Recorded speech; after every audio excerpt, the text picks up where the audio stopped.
All right या so hello everyone and welcome back to Yasmin Syed official. आज हम NEET 2024 का पेपर एनालिसिस करेंगे। बॉटनी का सबसे पहले स्टार्ट करने जा रहे हैं विद बॉटनी। अभी आज के पेपर में सिर्फ बॉटनी के क्वेश्चन पेपर का हम जो है सोल्यूशन देखेंगे और ठीक है, हर एक क्वेश्चन को लाइन वाइज देखते जाएंगे। अब इसके अलावा नेक्स्ट वीडियो जो मेरा होगा वो जूलॉजी के क्वेश्चन पेपर पर होगा। उसका भी एनालिसिस का एक वीडियो बनाया जाएगा और उसका सोल्यूशन अपलोड किया जाएगा।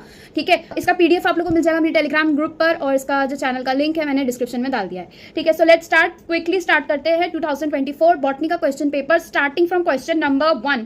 ठीक है, दैट इज 101 आपका फिजिक्स का पहले जो सेक्शन होता है, देन केमिस्ट्री और फिर finally after 100 questions that you attempt. ठीक है, जिसके अंदर से आपके पास में यू नो 5-5 क्वेश्चन का चॉइसेस में जाते हैं वो क्वेश्चन, वो सारे क्वेश्चन को आप लोग अटेम्प्ट करते हो और उसके बाद में then you start with botany. ठीक है, अब बॉटनी का जो मुझे पेपर मिला है that is from set T3। ठीक है, first question that was asked is identify the set of correct statements. ठीक है, ये बहुत ही ऐसे मतलब थोड़ा लेंथी पेपर रहा है इस बार, राइट। यहाँ पर आप लोगों को लास्ट ईयर में असर्शन और रीजन वाले questions as far as I remember ऐसे टाइप के क्वेश्चंस बहुत सारे थे। इस साल अगर आप देखो तो थोड़ा कम असर्शन और रीजन के कोई ज्यादा क्वेश्चन आए नहीं है। मैथ्स का कॉलम बहुत सारे देखे गए हैं और इसी तरीके के क्वेश्चन है कि करेक्ट स्टेटमेंट बताओ, इनकरेक्ट स्टेटमेंट बताओ। तो आप लोग का ये ध्यान रहना सबसे पहले सबसे ज्यादा जरूरी है कि करेक्ट पूछा है या इनकरेक्ट पूछा है। ठीक है, आपको ऑप्शंस में दोनों ही चीजें बताई जा सकती है, करेक्ट के भी ऑप्शंस होंगे, इनकरेक्ट के भी हो सकते हैं, लेकिन इट डिपेंड्स कि आपने सही पढ़ा है या नहीं। ठीक है, तो यहाँ पे करेक्ट ऑप्शंस हमें पूछा है। ऑलराइट, तो सबसे पहला स्टेटमेंट आप लोग को यहाँ पे बताया गया, the flowers of Vallisneria are colourful and produce nectar. अब यहाँ पर देखो वेलिस्नेरिया कैसे टाइप के प्लांट में आता है, ये सबसे आई थिंक ये सेकंड चैप्टर, ठीक है, from sexual reproduction in flowering plants. ये चैप्टर में से आप लोग को बताया गया है water pollinated plants, wind pollinated plants, insects के थ्रू होते हैं, तो बहुत सारे इसके अंदर क्लासिफिकेशन दिए हुए थे, राइट। वेलिस्नेरिया किस में आता है, तो वाटर पोलिनेटेड प्लांट्स में ये आता है। ठीक है, तो इस हिसाब से अगर देखें तो इसका पोलिनेशन किसके थ्रू हो रहा है, ऑफ कोर्स वाटर के थ्रू हो रहा है। तो वाटर के थ्रू अगर हो रहा है तो क्या उसे नेक्टर प्रोड्यूस करने की जरूरत है? नहीं। क्या उसे कलरफुल होने की जरूरत है? नहीं, क्योंकि ये दो चीज जो है ये क्राइटेरिया किसमें फिट होता है, for the plants that get pollinated through insects. ठीक है, बटरफ्लाइज के थ्रू, हनी बीज के थ्रू, ठीक है, बहुत सारी चीजें। तो ये सारे जब कंडीशंस होती है तभी ये क्राइटेरिया दिया जाता है, ये प्लांट में इवॉल्व हुआ गया है।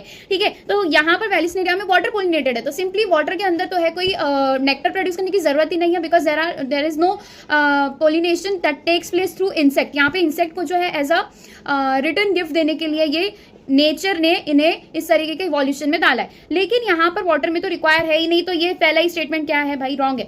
ठीक है, next statement says the flowers of water lily are not pollinated by water. देखो ये आगे जो फ्लावर्स होते हैं वाटर लिली, ये सबसे पहले किस में आता है ये आप लोग बताओ। ये आता है थ्रू इंसेक्ट्स। कैसे होते हैं ये? वाटर लिली जो है कि एक्वाटिक प्लांट है, राइट, ये एक एक्वाटिक प्लांट है।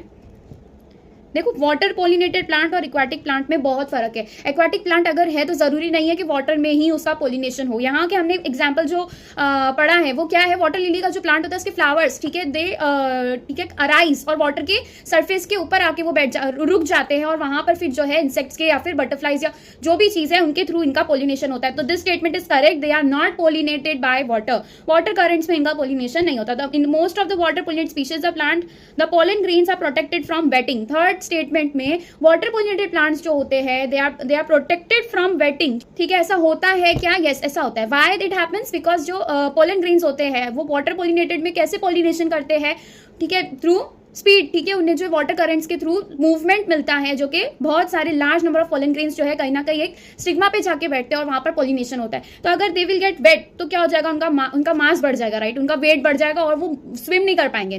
मतलब वो मूवमेंट्स में वाटर करंट्स में उतना अच्छा मूवमेंट नहीं शो कर पाएंगे and thereby they will fail to pollinate the flower. ठीक है, सो ये भी करेक्ट है कि they are protected from wetting. Pollen grains of some hydrophytes, hydrophytes मतलब aquatic plants, are long and ribbon like। ठीक है, ये भी करेक्ट है भाई। ये दिस इज स्टेटमेंट 4, ये करेक्ट है। क्यों? क्योंकि लॉन्ग एंड रिबन लाइक ये जो स्ट्रक्चर इनके अंदर मिलता है वाटर पोलिनेटेड प्लांट्स के पोलन ग्रेन में, ताकि उन्हें जो है स्विम करने में या फिर वाटर के मूवमेंट्स में स्पीड के साथ में गुड रेट उनको मिले, गुड स्पीड के साथ में वो मूव करे, इसलिए उन्हें जो है इस तरीके का स्ट्रक्चर प्रोवाइड किया गया है। In some hydrophytes the pollen grains are carried passively inside water. तो अब तक हमने ये सारे स्टेटमेंट देख लिए, एक हाल ही रॉन्ग मिला। ठीक है, जो ई स्टेटमेंट है दैट इज फिफ्थ स्टेटमेंट, यहाँ पर भी hydrophytes the pollen grains are carried passively by water. तो जो वाटर पोलिनेटेड है वहाँ पर सिंपली वाटर उन्हें पोलिनेशन के लिए हेल्पफुल है, तो वो कैसे होगा, बाय वाटर करंट्स, तो ये पैसिवली मूव करते हैं। तो ये सारे स्टेटमेंट यहाँ पर राइट हो जाते हैं, that is why the option that will come out to be A तो हो ही नहीं सकता, ए रॉन्ग है, ठीक है, और बी सी डी ई सारे राइट है, तो करेक्ट ऑप्शन है B C D E, that is option number 2, ठीक है। Next question is the type of conservation in which the threatened species are taken out from the natural habitat. ये line as it is NCERT की उठा के आई हुई है, तो ये एक्सिटू कंजर्वेशन में सिंपली यही स्टेटमेंट बताया गया है, the threatened species are taken out from the natural habitat and they are placed in special setting where they can be protected and given special care, ठीक है। तो ये क्या है, एक्सिटू है। क्यों एक्सिटू? एक दो तरीके के कंजर्वेशन हमने पढ़ रखे हैं, एक एक्सिटू है, एक इंसिटू है। इसको याद करने का तरीका मैंने बताया है, ये महाराष्ट्र बोर्ड के भी चैप्टर में आप लोगों को बताया गया है। एक्सिटू में क्या करते हैं, आउट ऑफ द साइट, इसको इस तरीके से आप लोग याद करो कि out of the site, x मतलब आउट, सी2 इज साइट, तो उनका जो ओरिजिनल साइट है, एनिमल्स का ओरिजिनल साइट क्या होता है, that is there natural environment, that is forest. उनका नेचुरल हैबिटेट जो है वो उनका क्या है, मेन ओरिजिनल साइट है टू लीव। तो यहाँ पर क्या होगा, एक्स2 मतलब जो भी उनका नेचुरल इन्वायरमेंट है वहां से उन्हें बाहर निकाल दिया जाता है, उनको कंजर्व करने के लिए, क्योंकि उनके ऊपर क्या होते हैं, दे आर थ्रेटेंड स्पीशीज या फिर कोई ऐसे एक्सटिंक्ट होने वाले स्पीशीज होते हैं, उन्हें जो है ओरिजिनल साइट से रिमूव कर दिया जाता है। इन सिटू मतलब उनको अपने नेचुरल इन्वायरमेंट में ही रख के उन्हें ग्रो करते हैं, उनका कंजर्वेशन करते हैं, दैट इज इन सिटू। तो यहाँ पे एक्स2 का एक ही हमें दिखाई दे रहा है, बायोडाइवर्सिटी कंजर्वेशन, ये एग्जाम्पल था एक्स2 कंजर्वेशन का, तो the correct option is option number 4, ठीक है।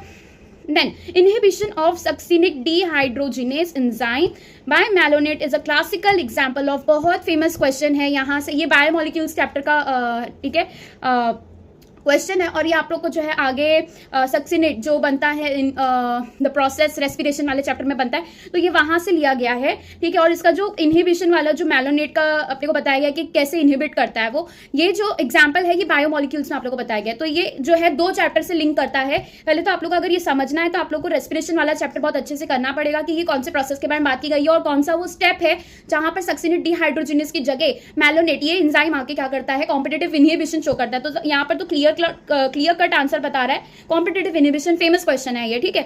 तो ये आंसर इसका करेक्ट है, लेकिन इधर पे आप लोग अगर बेटर अंडरस्टैंडिंग अच्छे से याद करने के लिए जब आप दोनों चैप्टर करते हो तो ये आप लोग के लिए जल्दी से हो जाता है, ठीक है। जिन लोगों ने बायोमोलिक्यूल सिर्फ किया होगा उन्हें भी याद रह सकता है, लेकिन जो लोगों ने रेस्पिरेशन वाला चैप्टर किया होगा उनके लिए ये और बेटर याद रहेगा, ठीक है। Identify the part of the seed from the given figure which is destined to form root when the seed germinates. अच्छा, यहाँ पे ये स्ट्रक्चर दिया गया है, ठीक है, और ये स्ट्रक्चर किस चीज का है, this is the structure of seed firstly, ठीक है, ये सीड का स्ट्रक्चर है। अब यहाँ पर जो है कोई भी सीड जब ग्रो करती है तो ये जो आप लोग को पार्ट दिखाई दे रहा है, फर्स्टली ये पेरिकार्प है।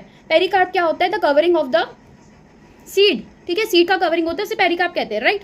अब यहाँ पर दिस थिंग, ठीक है, ये पूरा जो लार्जर पोर्शन जिसने कवर कर रखा है दैट इज योर एंडोस्पर्म, ठीक है। एंडोस्पर्म्स का स्ट्रक्चर 2 चैप्टर में दिया गया आप लोग को, ठीक है। अब यहाँ पर दिस थिंग, ठीक है, ऊपर की तरफ क्या आता है, दैट्स कॉल्ड एज कोलियोप्टाइल, ठीक है। और इसके नीचे जो पोर्शन आता है दैट इज, ठीक है, ये क्योंकि ये जो ऊपर के 2 पार्ट है ये क्या बनाते हैं, शूट सिस्टम प्रोवाइड करते हैं, ठीक है। ये ऊपर का पूरा शूट सिस्टम बनाएंगे और जो नीचे के 2 होते हैं वो रूट सिस्टम बनाते हैं। इतना कुछ डिफिकल्ट नहीं है ये डायग्राम में, ठीक है। डायग्राम बेस्ड क्वेश्चंस भी यहाँ पर देखे गए, ठीक है। यहाँ पर आ जाएगा प्लूम्यूल। प्लूम्यूल ये क्या करता है, they develop the shoot system, जो ऊपर वाला पार्ट होता है ग्राउंड का, लीफ है, बहुत सारी चीजें हैं, फ्लावर्स है, फ्रूट्स है, ये सारे किसके थ्रू डेवलप होते हैं, प्लूम्यूल। अब नीचे जो पार्ट आता है दैट इज रेडिकल, और ये रेडिकल होता है फॉर डेवलपमेंट ऑफ रूट। आप लोगों को क्वेश्चन में वही पूछा है, ये जो डी है बेसिकली कोलियोरिजा, ठीक है। तो यहाँ पर क्वेश्चन पूछा है, the part of the seed from the given figure which is destined to form root when the seed germinates. Seed के जर्मिनेशन के बाद में रूट कौन सा वाला पार्ट बना रहा है, यहाँ पर पूरी नेमिंग की गई है ABCD। यहाँ पर देखो सी वाला जो पार्ट है वो रेडिकल बनाता है, रेडिकल होता है, और रेडिकल से ही रूट डेवलप होता है। तो यहाँ पर आप लोग के लिए इंपॉर्टेंट चीज 2 है। पहले तो आप लोग को डायग्राम की लेबलिंग पता होनी चाहिए कि कौन से साइड, ये सीड पर्टिकुलर सीड में कौन से साइड पर प्लूम्यूल आता है, कौन से साइड में रेडिकल आता है, और जो रेडिकल होता है और प्लूम्यूल होता है इन दोनों में से कौन सा रूट को डेवलप करेगा और कौन सा जो है शूट सिस्टम डेवलप करेगा। सो ये 2 चीज के इंफॉर्मेशन के बेसिस पे आप लोग को ये क्वेश्चन पूछा गया था, ठीक है। Bulliform cells are responsible for, bulliform cells आप लोग को एनाटॉमी वाले चैप्टर में बताया गया है कि एपिडर्मिस जो होता है, ठीक है, ऊपर तो क्यूटिकल का पूरा लेयरिंग होता है इन लीव्स, ठीक है, लीफ के ऊपर तो पूरा क्यूटिकल का लेयर होता है। यहाँ पे कुछ तरीके के लार्ज सेल्स होते हैं जो फ्लैटेंड एपिडर्मिस के बीच में लोकेटेड होते हैं, इन्हीं को हम क्या कहते हैं, बुलिफॉर्म सेल्स कहते हैं। ठीक है, तो ये बुलिफॉर्म सेल्स यहाँ पर प्रेजेंट होते हैं और ये क्या काम करते हैं, ये क्या काम करते हैं, जब वाटर की क्वांटिटी कम हो जाती है, वाटर लॉस ज्यादा होने लगता है, वाटर डेफिशिएंट होने लगते हैं प्लांट, तभी ये जो सेल है, ये जो बुलिफॉर्म सेल्स है, ये लार्ज सेल्स है और ये कैसे होते हैं, काफी बॉयंसी इनके अंदर होता है। तो ये क्या करेंगे, इसके अंदर का जितना भी इनके पास में स्पेस होता है वो पूरा श्रिंक कर जाएगा और इसकी वजह से लीफ जो है उसकी कर्लिंग देखी जाती है। सिंपल था ये, एज इट इज थोड़ा सा इन्फॉर्मेशन दिया गया था बुलिफॉर्म सेल्स पे और एनाटॉमी वाले चैप्टर में से बुलिफॉर्म सेल्स के ऊपर से ही क्वेश्चन आ गया है। तो ये जो कैसे लार्ज स्पेस जो फ्लोटिंग बॉयंट सेल्स टाइप के होते हैं, इनके अंदर स्पेस होता है, लार्ज साइज के होते हैं, ये क्या करते हैं बेसिकली वाटर लॉस में अपना जो है रोल प्ले करते हैं कि वाटर लॉस में ज्यादा वाटर लॉस और ना हो, इसलिए वो क्या करते हैं, inward curling of leaves in monocots, monocots में देखे जाते हैं, increase photosynthesis in monocots, photosynthesis के साथ इनका कोई लेना देना नहीं है। Providing large spaces for storage of sugars, नहीं, शुगर स्टोरेज नहीं करते हैं ये। Protecting the plant from salt stress, ऐसा भी कुछ नहीं है। तो the correct option is inward curling of leaves in monocots. Next question, which of the following are required for the dark reaction of photosynthesis. अभी डार्क रिएक्शन की photosynthesis वाला chapter है जो मैंने बताया था, काफी ज्यादा कंसेप्चुअल है। ठीक है, करना बहुत इंपॉर्टेंट है। डार्क रिएक्शंस थे और लाइट रिएक्शंस थे। ठीक है, डार्क और लाइट रिएक्शंस ये दोनों ही मिसनोमर है। ठीक है, ये आप लोगों को बताया गया। ठीक है, तो डार्क रिएक्शंस में क्या था, अब क्या क्या रिक्वायर्ड थे। डार्क रिएक्शंस जो लाइट रिएक्शंस के बाद में होते हैं, ठीक है, उन्हें डार्क रिएक्शंस कहा जाता है। लाइट रिएक्शन के प्रोडक्ट के थ्रू होते हैं। तो लाइट रिएक्शंस में हम क्या बना रहे होते हैं, वहां पर लाइट रिक्वायर्ड होती है। किसमें, लाइट रिएक्शन की बात कर रहे हैं तो लाइट वहां पर रिक्वायर्ड होती है। क्लोरोफिल वहां पर रिक्वायर्ड होता है क्योंकि वहां पर एक्चुअल में फोटोसिंथेसिस का मेन प्रोसेस हो रहा होता है। तो यहाँ पर जो इसके प्रोडक्ट्स बने, ये लाइट रिएक्शन के प्रोडक्ट्स है। ठीक है, ये लाइट रिएक्शन के रिक्वायरमेंट है। ठीक है, लाइट रिएक्शन के रिक्वायरमेंट है। डार्क रिएक्शन पूछा है और हमें जो चीज दी गई है that was for light reaction. अब CO2 बन रहा है, ATP बन रहा है और NADPH बन रहा है। ये चीज जो है ये क्या है, these are the products of light reaction. ये तीन चीज क्या थी, प्रोडक्ट्स ऑफ लाइट रिएक्शन। और ये प्रोडक्ट्स ही हमें किसमें काम आते हैं, डार्क रिएक्शन बनाने में काम आते हैं। डार्क रिएक्शन क्या है, इसे हम केल्विन साइकिल भी कहते हैं। ठीक है, dark reaction is your Calvin cycle only, जहां पे क्या करना है, क्या करते हैं बेसिकली केल्विन साइकिल में दिस ग्लूकोज का फॉर्मेशन होता है और एक कार्बन डाइऑक्साइड को जो है फ्रॉम रूबीपी, ठीक है, रूबीपी के आगे दूसरे जो है PGA बनता है और फिर PGAL बनता है और फिर वहां से जो इसका रिडक्शन स्टार्ट होता है। रिडक्शन के बाद में रीजनरेशन होता है रूबीपी का। रूबीपी के बारे में बताया था मैंने। रूबीपी एक 5 कार्बन का कीटोस शुगर है। ठीक है, 5 कार्बन का शुगर है ये। ठीक है, और ये क्या करता है, इसके अंदर जो कार्बन अटैच होता है जाके कार्बन डाइऑक्साइड में का, ठीक है, that is the carboxylation of RuBP. ठीक है, फर्स्ट स्टेप कार्बोक्सिलेशन। ठीक है, केल्विन साइकिल में हमने पढ़ा था 3 तरीके के होते हैं, कार्बोक्सिलेशन, ठीक है, और रिडक्शन और फिर रीजनरेशन। 3 इसके अंदर सब प्रोसेसेस देखे जाते हैं। तो रीजनरेशन किसका हो रहा है, रूबीपी का हो रहा है। कार्बोक्सिलेशन किसका हो रहा है, ठीक है, रीजनरेशन किस में रीजनरेट कर रहे हैं हम, PGAL को इनटू रूबीपी। और कार्बोक्सिलेशन किसका हो रहा है, रूबीपी का हो रहा है टू फॉर्म व्हाट, 3 कार्बन के दो मॉलिक्यूल्स वहां पे बनते हैं of PGA। So which of the following are required for dark reaction of photosynthesis. क्या क्या हो जाएगा यहाँ पे, CO2 रिक्वायर्ड होता है कार्बोक्सिलेशन के लिए, ATP रिक्वायर्ड होता है और NADPH रिक्वायर्ड होता है। ATP अगर आप लोग को याद हो तो 2 जो है आप लोग को रिडक्शन वाले प्रोसेस में लगते हैं। ठीक है, और 2 NADPH रिडक्शन में लगते हैं। तो वहां पे 2 ATP और 2 NADPH हो गया और रीजनरेशन में एक और एक ATP लगता है। तो टोटल 3 ATP रिक्वायर्ड होते हैं और 2 NADPH रिक्वायर्ड होते हैं फॉर फिक्सिंग 1 कार्बन, एक कार्बन का फिक्सेशन करने के लिए। ठीक है, तो ठीक है, यहाँ पर आगे आप लोग को क्वेश्चन पूछा है कितने ATP और कितने NADPH रिक्वायर्ड होते हैं। तो यहाँ पे तो हमें क्या पूछा है सिंपली कि क्या क्या रिक्वायर होता है फॉर डार्क रिएक्शन। तो ऑप्शन आप लोग का हो जाएगा C, D और E। ऑलराइट, नेक्स्ट क्वेश्चन देखते हैं। Formation of interfascicular cambium. Interfascicular cambium क्या होता है, सेकेंडरी मेरिस्टम है ये, राइट। इंटरफेसिकुलर कैम्बियम एक होता है इंट्राफेसिकुलर कैम्बियम, ये फेसिकुलर जहां पर आ गया इंट्राफेसिकुलर कैम्बियम। ये क्या बनाते हैं, वेस्कुलर टिश्यूज बनाते हैं। जब इंट्राफेसिकुलर होता है तो वो क्या बनाता है, प्राइमरी फ्लोएम और प्राइमरी जाइलम बनाता है। जब इंटरफेसिकुलर बोला है, जो कि 2 इंट्राफेसिकुलर के बीच में से जो सेकेंडरी बनता है, सेकेंडरी इंटरफेसिकुलर कैम्बियम बनता है, that is the secondary cambium we can say. वो किसके थ्रू बन रहा है, दैट इज डेवलप्ड फ्रॉम, ठीक है, फ्रॉम फुल्ली डेवलप पेरेन्काइमस सेल। ठीक है, ये फुल्ली डेवलप बोला है तो ये कैसा हो गया, मैच्योर सेल से हो गया। ठीक है, अब हमारे पास में 3 प्रोसेसेस बताए गए थे, एक था डिफरेंशिएशन, एक था रीडिफरेंशिएशन और एक था डी डिफरेंशिएशन। ठीक है, अब यहाँ पर कौन सा स्टेप यहाँ पर आया है, मैच्योरेशन तो हो ही नहीं सकता क्योंकि यहाँ पे कोई भी तरीके का मैच्योरेशन नहीं हो रहा है। यहाँ पर किसका प्रोडक्शन हो रहा है, this is your secondary meristem, इसका प्रोडक्शन यहाँ पर किया जा रहा है। ठीक है। और ये जो सेकेंडरी मेरिस्टम बन रहा है that is through a mature cell, a fully developed cell. तो यहाँ पे हमारे पास में जो 3 प्रोसेसेस थे, एक था डिफरेंशिएशन। वो डिफरेंशिएशन किसके बीच में होता है? डिफरेंशिएशन तब कहते हैं जब कोई प्राइमरी मेरिस्टेमेटिक सेल जो है किसी प्राइमरी ऑर्गन को डेवलप कर रही होती है, ठीक है, प्राइमरी ऑर्गन बन रहा है, that is called as what? Differentiation. Secondary meristem क्या होता है? जिसके थ्रू क्या बनते हैं? सेकेंडरी ऑर्गन्स बनते हैं। जैसे कि सेकेंडरी मेरिस्टम में हमको क्या बताया गया है? एक सेकेंडरी कैम्बियम होता है, ठीक है, कैम्बियम होता है जिसके इंटरफेसिकुलर कैम्बियम होता है।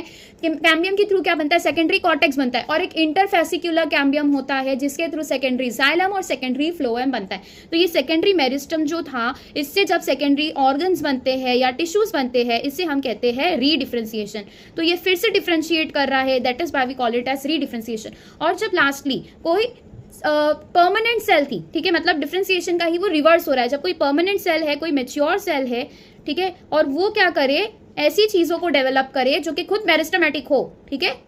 तो ये मेरिस्टेमेटिक सेल्स जो बन रहे हैं, पहले तो ये हो जाएंगे सेकेंडरी मेरिस्टेमेटिक सेल्स, और इससे जो भी चीज बनेगी वो हो जाएगा सेकेंडरी टिश्यूज, ठीक है। उसमें क्या आता है? फ्लोएम, जाइलम, ठीक है, सेकेंडरी फ्लोएम, सेकेंडरी जाइलम और सेकेंडरी कॉर्टेक्स। तो ये जो प्रोसेस होता है फिर से कोई मेरिस्टेमेटिक सेल्स में डेवलप होने का, उसे कहते हैं हम डी डिफरेंशिएशन।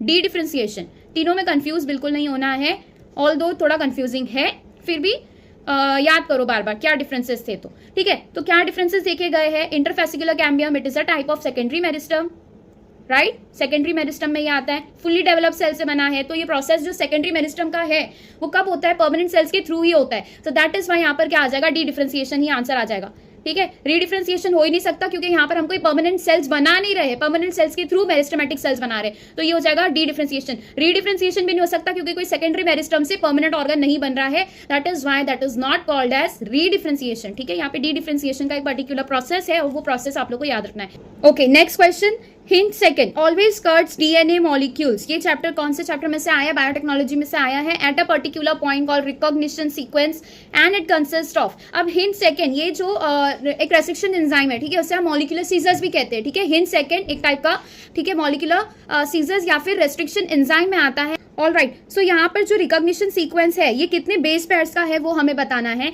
बेसिकली जो डीएनए होता है that is made up of base pairs, right. यहाँ पर बेस पेयर्स कुछ होते हैं और उसके we can say complementary base pairs यहाँ पर देखे जाते हैं। तो 2 तरीके के एंड्स में कट करता है जो भी रेस्ट्रिक्शन एंजाइम होता है, या तो स्टिकी एंड बनाता है या तो ब्लंट एंड बनाता है। ये सब कुछ तो आप लोगों को लेक्चर में मिल जाएगा, लेकिन यहाँ पे समझने वाली ये चीज है कि ब्लंट एंड, इससे ब्लंट एंड कहते हैं, ठीक है। स्ट्रेट कट जो बना रहा है उसे ब्लंट एंड कहते हैं, और इस तरीके से जब कोई कट करता है, ठीक है, कोई restriction enzyme, that is called as sticky end. तो यहाँ पे ब्लंट एंड बनाता है हिंट सेकंड। लेकिन आप लोगों को पूछा क्या है कि रिकॉग्निशन सीक्वेंस जो है ये कितने बेस पेयर्स को कंसिस्ट करता है? तो 6 बेस पेयर्स, इसका सिंपली आंसर आता है 6 बेस पेयर्स को ये कंसिस्ट करता है। नेक्स्ट सो ट्रॉपिकल रीजन्स जो greatest level of species richness, because species richness जो है ट्रॉपिकल रीजन में सबसे ज्यादा पाई जाती है। अगर आप पूरा ग्लोब देखो, ऊपर की तरफ पोलर आता है, फिर टेम्परेट आता है, फिर ट्रॉपिकल मिड में आता है जो कि इक्वेटर पे लाई करता है, तो उसके नीचे वापस से टेम्परेट आता है, फिर देन फाइनली पोलर आता है। तो यहाँ पर जो स्पीशीज रिचनेस देखी गई है, ठीक है, ना तो वो पोलर रीजन पे मिलती है ना तो टेम्परेट पे, ट्रॉपिकल पे मिलती है। उसके रीजन यहाँ पे दिए गए हैं, इसमें से हमको बताना है कि करेक्ट आंसर कौन सा है इनके रीजन में, ठीक है। Tropical latitudes have remained relatively undisturbed है, ठीक है। एक्सट्रीम सीजन्स यहाँ पे नहीं देखे जाते हैं कि या तो एकदम ज्यादा गर्मी चल रही है या तो एकदम ज्यादा ठंडी चल रही है, नहीं, अनडिस्टर्ब्ड बैलेंस सीजन यहाँ पे देखा जाता है for millions of years, hence more time was available for species diversification. ये तो करेक्ट हो गया। Tropical environments are more seasonal, नहीं, यहाँ पे सीजन्स का ज्यादा वेरिएशन नहीं देखा जाता as compare to temperate and polar regions, जहाँ पे मेजर डिफरेंसेस देखे जाते हैं, ठीक है। यहाँ पर जो है अनबैलेंस्ड नहीं होता, कुछ भी बैलेंस्ड वे में सब चल रहा होता है। सारे सीजनल चेंजेस अगर होते भी है तो लार्ज या फिर वास्ट जो है सीजनल चेंजेस नहीं दिखाई देते। It is not more seasonal, it is not at all very much seasonal, ठीक है। तो थोड़ा जो क्लाइमेट देखा जाता है, ओवरऑल क्लाइमेट वो कैसा होता है? बैलेंस्ड होता है, ठीक है, थोड़ा मेंटेन्ड होता है as compare to polar and temperate, क्योंकि हमें वही सारे रीजन्स में कंपेयर करके बताना है कि यहाँ पे स्टेबिलिटी क्यों देखी गई है, स्पीशीज डाइवर्सिफिकेशन क्यों देखा गया है, ठीक है। सो मोर सोलर एनर्जी, ये वाला जो ऑप्शन था, सेकंड ऑप्शन, ये रॉन्ग था। क्यों रॉन्ग था मैंने आप लोग समझा दिया। As compare to polar and temperate region, equator के पास में आप लोग को टेम्परेचर जो मिलता है, सीजन जो मिलते हैं, क्लाइमेट मिलता है, वो कैसा होता है? कंपैरेटिवली बैलेंस्ड होता है। More solar energy is available of course, क्योंकि इक्वेटर पे तो सोलर एनर्जी ज्यादा ही होती है। Constant environment promote niche specialisation. देखो हमें नीक स्पेशलाइजेशन में ये चीज पता होनी चाहिए कि किसी भी चीज़ का या फिर कोई भी हैबिटाट, कोई भी ऑर्गेनिजम्स, ग्रुप ऑफ ऑर्गेनिजम्स का अगर स्पेशली किसी प्लेस पे, कोई हैबिटाट पे उनका ग्रोथ दिखाना है तो वहां पर कांस्टेंट इन्वायरमेंट होना ही चाहिए। तो यहाँ पे कांस्टेंट इन्वायरमेंट तो रहा है, तो ये भी करेक्ट हो जाता है। ए बी करेक्ट था क्या? नहीं, वो रॉन्ग था। सी करेक्ट था, very much correct. Tropical environments, option number E, tropical environments are constant and predictable, ये भी बहुत करेक्ट है। ठीक है, तो कांस्टेंट इन्वायरमेंट होना चाहिए और ये ट्रॉपिकल रीजन में मिलता है, that is why A C D E this option number 3 is correct. जहां पे हमने क्या देखा, बी तो करेक्ट हो ही नहीं सकता क्योंकि यहाँ पर मोर सीजनल बोला गया है, जो कि ज्यादा सीजन के वेरिएशन यहाँ पे देखे नहीं चाहते हैं। We are talking about tropical region, तो the correct option is option number 3। Next is which one of the following is not a criteria for classification of fungi. अब फंजाई में हमने देखा है कि बहुत सारे क्राइटेरिया होते हैं। ठीक है, यहाँ पे इसको डिस्कस करते हैं, बॉडी ऑफ फंजाई। ठीक है, और स्पोर फॉर्मेशन के मेथड क्या थे वो बताया है, और हमने बात की थी about this morphology of mycelium हो जाता है। ठीक है, फ्रूटिंग बॉडी हो जाता है। ठीक है, फ्रूटिंग बॉडी किस टाइप के थे उसके बारे में बात की गई थी। ये सारी चीजों के बारे में इस बेसिस पे जो है फंजाई को किंगडम को क्लासिफाई किया गया था। बॉडी ऑफ फंजाई में हमने देखा था सेप्टेड और असेप्टेड। ठीक है, सेप्टेड जिनके अंदर जो है डिविजन्स दिखाई देते हैं बॉडी में, असेप्टेड जिसके अंदर डिविजन्स नहीं दिखाई देते।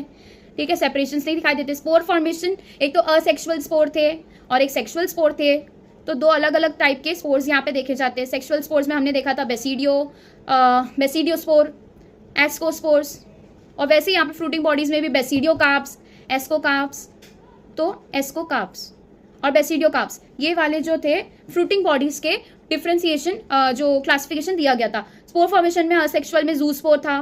ठीक है, जूस्पोर्स, और ऐसे बहुत सारे असेक्सुअल स्पोर्स देखे गए थे, सेप्टेड और असेप्टेड। ठीक है, सेक्सुअल में बेसिडियोस्पोर्स, एस्कोस्पोर्स, ये सारे। ठीक है, अब यहाँ पर जो है कौन सा क्राइटेरिया नहीं बताया गया है, तो मोड ऑफ न्यूट्रिशन के बेसिस पे किसी को डिवाइड नहीं किया गया था। किसी भी फंजाई का हमने जो क्लासिफिकेशन है न्यूट्रिशन के बेसिस पे नहीं पढ़ा है पूरी एनसीईआरटी में। ठीक है, तो न्यूट्रिशन नहीं, इसके बारे में बात नहीं की गई है, so this is the correct option. ठीक है, your correct option is this only, because आपको पूछा है कि विच of the following was not a criteria. How many molecules of ATP and NADPH are required for every molecule of CO2 fixed in Kelvin cycle? Kelvin cycle ही क्या है? Dark reaction है। Dark reaction क्यों कहा गया? क्योंकि यहाँ पे light reactions के जो है प्रोडक्ट्स यूज किए जाते हैं, और लाइट रिएक्शंस चलता रहता है तो डार्क रिएक्शन चलता रहता है। लाइट रिएक्शन खत्म हो जाता है, होना बंद हो जाता है, तो उसके थोड़ी देर के बाद में डार्क रिएक्शन बंद होता है। दैट मीन्स ये लाइट पर डिपेंडेंट नहीं होता है डायरेक्टली, ये किस पे डिपेंडेंट होता है? लाइट रिएक्शंस के प्रोडक्ट पर डिपेंड करता है। तो वहां पे जो आप लोगों को ऊपर क्वेश्चन दिया था कि वहां पे लाइट और क्लोरोफिल दो ऑप्शन हमने कट कर दिए थे, तो वहां पे लाइट होगा क्या? नहीं, वहां पे लाइट जो है रिक्वायरमेंट नहीं होगा, क्योंकि रिक्वायरमेंट लाइट किसका है? For light reaction. Dark reaction के लिए डायरेक्ट रिक्वायरमेंट नहीं है। 3 molecules of ATP, 3 molecules of NADPH तो लगते ही नहीं है। पहली बात तो एटीपी और एनएडीपीएच का रोल ये होता है कि ये हाई एनर्जी इंटरमीडिएट्स होते हैं।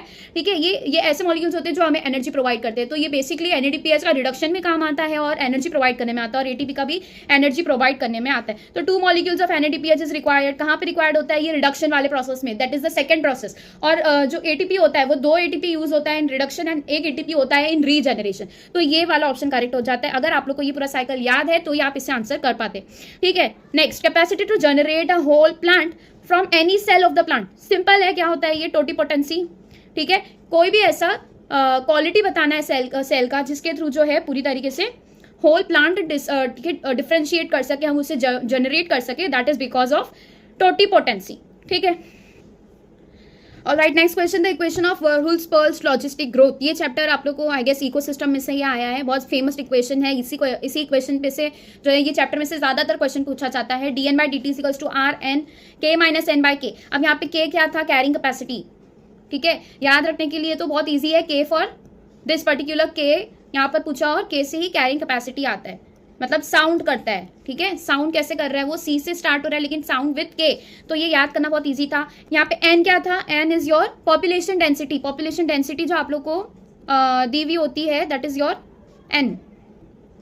आर क्या था? यहाँ पे इंट्रिंसिक रेट था। ठीक है, कौन सा रेट था? Intrinsic rate of growth. तो यहाँ पे आर वो हो जाता है। ठीक है, टाइम एट टाइम टी। ठीक है, population density at time T, इस तरीके से पूछा है, तो डी टी क्या है? At time T. ठीक है, तो यहाँ पे इक्वेशन में हमको पूछा है कि के क्या इंडिकेट करता है? Of course carrying capacity.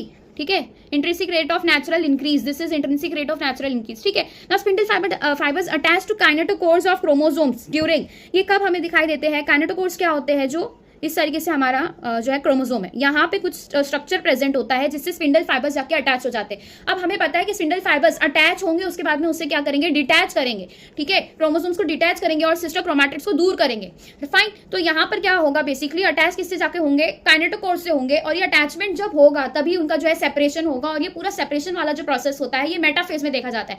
Metaphase वो फेज है जहां पर क्रोमोसोम्स हमें काफी ज्यादा क्लियरली विजिबल होते हैं। ये एक्सपेरिमेंट कराया जाता है इन 11th स्टैंडर्ड आप लोगों को, इन दिस, ठीक है, रूट्स जो रूट्स बन के निकलती है अनियन के इसमें ऊपर, ठीक है, उसके ऊपर जो है इसका एक्सपेरिमेंट किया जाता है और जो है डिवाइडिंग सेल्स देखे जाते हैं उसमें। तो यहाँ पर जो काइनेटोकोर्स होते हैं, ये स्पिंडल फाइबर्स इस पे जाके अटैच हो जाते हैं और ये क्लियरली विजिबल होता है मेटाफेज। मेटाफेज बहुत ही एसेंशियल फेज है जहां पर जो है क्रोमोसोम की स्टडी की जाती है। अच्छा, क्रोमोसोम यहाँ पर सबसे ज्यादा विजिबल क्यों होते हैं, ये आप लोग मुझे कमेंट सेक्शन बताओ, इनका क्या रीजन की वजह से ये सबसे ज्यादा विजिबल होते हैं वो आप लोग मुझे बताओगे, ठीक है। Identify the type of flower based on the position of calyx, corolla, androecium with respect to the ovary from the given figure A and B. यहाँ पे 2 फिगर बताए गए थे, क्लियरली दिखाई दे रहा है ये जो ओवरी है ये पूरा आप लोग का गाइनोशियम बना हुआ है, ठीक है, ओवरी है, स्टिग्मा और स्टाइल है। इसके जब जो आप लोग का थैलामस है, ठीक है, तो यहाँ पे जो थैलामस प्रेजेंट होता है ये इसका रिम कहा जाता है। इसे क्या कहा जाता है, this particular part is called as rim, ठीक है। और रिम मतलब एक तरीके से एज, ये एज जो थैलामस का है वो जब गाइनोशियम के साथ में एक लेवल पर होता है तब उसे हम पेरीगाइनस कहते हैं, that time it is called as perigynous, ठीक है। और एक होता है हाइपोगाइनस और एक होता है एपिगाइनस। सो पेरीगाइनस जब वो एक ही लेवल पर हो, एक ही पोजीशन पर हो, हाइपोगाइनस जब जो थैलामस है और जो दिस गाइनोशियम है ये दोनों जो है एक लेवल पर नहीं है, तो कहाँ पर प्रेजेंट होते हैं, हाइपोगाइनस में जो पूरा थैलामस होता है वो नीचे प्रेजेंट होता है और ओवरी जो होती है ऊपर होती है। एपिगाइनस में क्या होता है, पूरा थैलामस जाके कवर कर लेता है ओवरी को और वो सिचुएटेड होता है सुपीरियरली, ऊपर की तरफ सिचुएटेड होता है और ओवरी नीचे होती है, तो that is called as epigynous. तो यहाँ पे जब दोनों आप देखो तो दोनों का ही जो रिम है वो गाइनोशियम के साथ में एक ही लेवल पर प्रेजेंट है, तो इसे हम क्या कहेंगे, दोनों ही पेरीगाइनस हो जाते हैं। So correct option is option number 2। Alright, so next question देखते हैं जल्दी से, question number 117। Match the column दिया हुआ है यहाँ पे आप लोग को। अभी ये जो 4 ऑप्शन इसके अंदर से दिए हुए हैं फर्स्ट कॉलम में, ये चारों ऑप्शन में से 2 ऑप्शन तो बड़ी इजीली आप लोग को याद हो जाने चाहिए थे। बाकी दोनों में अगर आप लोग को जो है कंफ्यूजन हो भी रहा था तो ये दोनों तो कंफर्म बहुत इजीली याद रख सकते हैं। राइजोपस ब्रेड मोल्ड है और अगैरिकस मशरूम है, तो राइजोपस जो है ब्रेड मोल्ड का हो जाता है और अगैरिकस मशरूम है। तो ये अगर 2 चीज अगर आप लोग को याद रहती, देखो यहाँ पे ऑप्शंस क्या दिए, ए का 3 है, ए का 3 इसमें है और इसमें है Agaricus mushroom, that is D का 1 इसी में ही है, तो यहाँ पे आप लोग का आंसर जो है फिक्स हो जाता। अब यहाँ पे बाकी के जो बचे हुए ऑप्शन है वो आप क्रॉस चेक कर सकते थे, अगर आप लोग को सही लगता मतलब that is your correct answer. That means B का 2 बोला है, स्मट फंगस, ठीक है, उसके लागू जो है डिजीज कॉजिंग होता है, और पुसीनिया इज अगेन रस्ट फंगस, ठीक है। तो ये 2 चीज आप कंफ्यूज हो सकते थे, लेकिन अगैरिकस और राइजोपस अगर ये 2 चीज आप लोग को याद रहती तो ये क्वेश्चन आप लोग का बन जाता, ठीक है। सो इस तरीके से आप लोग क्वेश्चन बताए गए थे। अब ये चैप्टर मॉलिक्यूलर इनहेरिटेंस वाले चैप्टर से नेक्स्ट क्वेश्चन आया है, in plant black seed colour. अब ये जो है आप लोग को इतना ज्यादा क्वेश्चन इसका प्रैक्टिस नहीं कराया गया है, एनसीईआरटी में आई गेस ये क्वेश्चन नहीं दिया हुआ है, ये आप लोग को थ्योरी में तो नहीं दिया हुआ है। तो black seed colour is dominant over white seed colour, इसको किस तरीके से डिफाइन किया है, B is your dominant which is which colour, black colour, और व्हाइट कलर जो है वो स्मॉल बी, ठीक है, और यहाँ पे कैपिटल बी यूज किया गया है for black colour and small B for white colour. तो एक रेसेसिव था, एक डोमिनेंट था। अब इसके अंदर बोला है in order to find out the genotype of the black seed plant, ठीक है, किसके साथ में it is dominant over white seed colour, with which of the following genotype will you cross it in order to find out the genotype of black seed plant. देखो black seed dominant है, ठीक है, तो अगर वो recessive के साथ पे अगर दूसरा ब्लैक सीड आ जाता है, ब्लैक सीड का जीन आ जाता है, तो वो डोमिनेंट ही अपना फिनोटाइप शो करेगा। तो या तो वो दो चीजें हो सकती है, या तो B that is purely dominantly वो क्या है, ब्लैक कलर के उसके पास में जीन्स अवेलेबल है, दोनों ही अलील ब्लैक कलर के। लेकिन अगर बी एक कैपिटल है और एक स्मॉल है, दैट मीन्स उसके अंदर व्हाइट वाले जीन्स भी है, लेकिन क्योंकि वो रेसेसिव है इसलिए जो डोमिनेंट बी वाला जीन है वो अपने आप को शो करेगा इन द फिनोटाइप।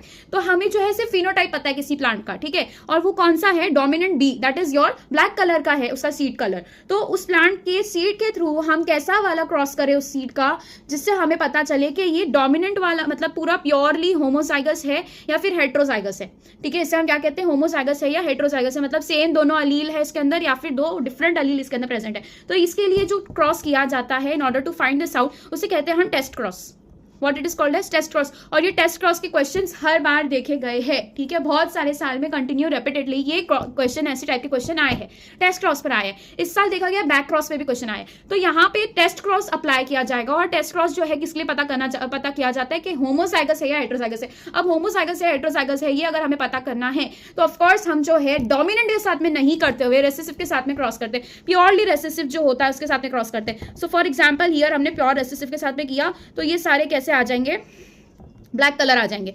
तो अगर सारे ब्लैक कलर आ रहे हैं दैट मीन्स जो फाइंड करने वाला प्लांट था, सीड था, वो कौन सा था, प्योरली ब्लैक था। अगर सपोज करते हैं कि प्योरली ब्लैक नहीं है, उसके अंदर एक रेसेसिव का भी जीन छुपा हुआ है, अलील छुपा है, तो क्या होगा, यहाँ पर देखो बी बन रहा है, यहाँ पर भी बी बन रहा है, लेकिन दो हमारे पास में रेसेसिव के एग्जाम्पल आ जाएंगे, मतलब प्योरली रेसेसिव बनेगा। तो इस चीज को, ये हमारा इंडिकेटर होता है, एक तरीके से इंडिकेशन होता है कि ये जो प्लांट जिसका हमें जीन फाइंड करना था, ठीक है, उसका जीनोटाइप फाइंड करना था, वो किसके वो कौन सा है, वो हेटेरोजाइगस है, होमोजाइगस नहीं है। तो इसके लिए जो क्रॉस किया जाता है उसे हम टेस्ट क्रॉस कहते हैं, और उसके लिए ये फोर्थ ऑप्शन आएगा, दैट इज स्मॉल बी, ठीक है, इसके साथ में हमें जो है क्रॉस कराना रहेगा। ठीक है, नेक्स्ट क्वेश्चन जो यहाँ पर दिया हुआ है वो इनकम्प्लीट डोमिनेंस का क्वेश्चन है। Pink coloured pink flowered Snapdragon plant, ठीक है, ये आपको अगेन कॉन्सिक्यूटिवली दिस इनहेरिटेंस वाले चैप्टर में से पूछा गया। It was crossed with red flowered Snapdragon plant. अब पिंक कलर का जो फ्लावर आया है ये किसकी वजह से आएगा, because of what kind of,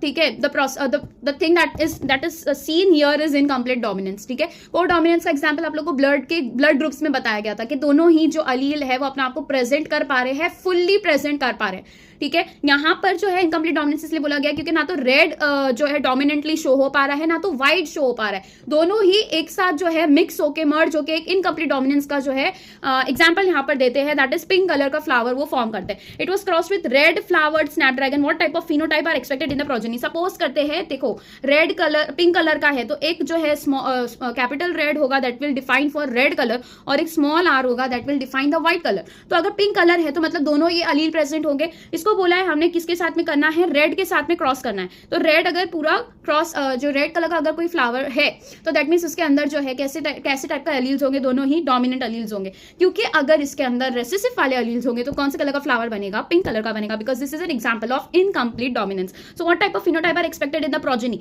देखो यहाँ पर क्या बन रहा है, रेड कलर बन रहा है, ठीक है, यहाँ पर बन रहा है आर पिंक कलर बन रहा है, यहाँ पर प्योर रेड बन रहा है, यहाँ पर आर और आर अगेन पिंक कलर बन रहा है। तो as you can see here, ठीक है, ये बन गया रेड, दो रेड के हो गए और ये दो बन गए किसके, पिंक के।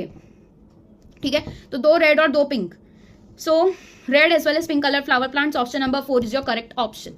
Next is match, again match the column आया है, पूछा कहां से है ये, I guess this is from again inheritance वाला चैप्टर है, 2 और more alternative form of gene. इसे हम क्या कहते हैं, अल्टरनेटिव फॉर्म्स होते हैं, जैसे कि हेयर का जो कलर है, हेयर के जीन होते हैं कि हेयर प्रोड्यूस करे, अब उसके अंदर का कलर डिफाइन करना है। ठीक है, तो उसके अंदर क्या हो जाएगा, बहुत सारे अलग अलग अलील्स अपने जो है डोमिनेंस और रेसेसिवनेस शो करेंगे। यहाँ पे ब्राउन कलर हो सकता है, ब्लैक कलर हो सकता है। वैसे ही आई कलर है तो आई कलर में भी बहुत सारे अलग अलग अलील्स होते हैं जो अपने अपने फैक्टर्स को शो करते हैं इन द प्रोजेनी। तो यहाँ पे अल्टरनेटिव फॉर्म जो एक जीन का होता है उससे हम कहते हैं अलील। ये तो सबसे सिंपल था। Cross of F1 progeny with homozygous recessive plant. Homozygous recessive plant कब यूज किया जाता है, टेस्ट क्रॉस में या बैक क्रॉस में, टेस्ट क्रॉस में यूज किया जाता है। ठीक है, बहुत इंपॉर्टेंट, क्योंकि किसके साथ क्या जा रहा है, homozygous recessive.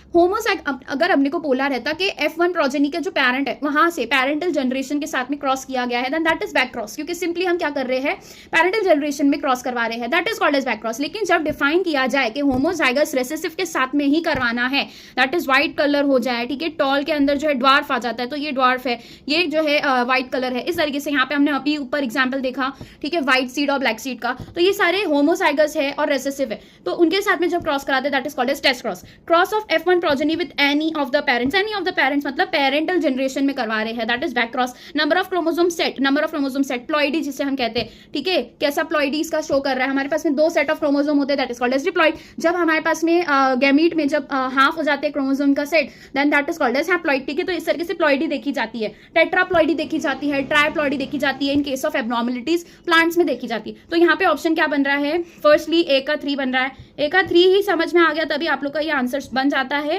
Purely simple question था ये, इतना कुछ भी ज्यादा इसके अंदर डिफिकल्ट नहीं था। A का 3 है, इतना पता होना चाहिए था, बाकी पूरा आप लोग का सॉल्व हो जाता।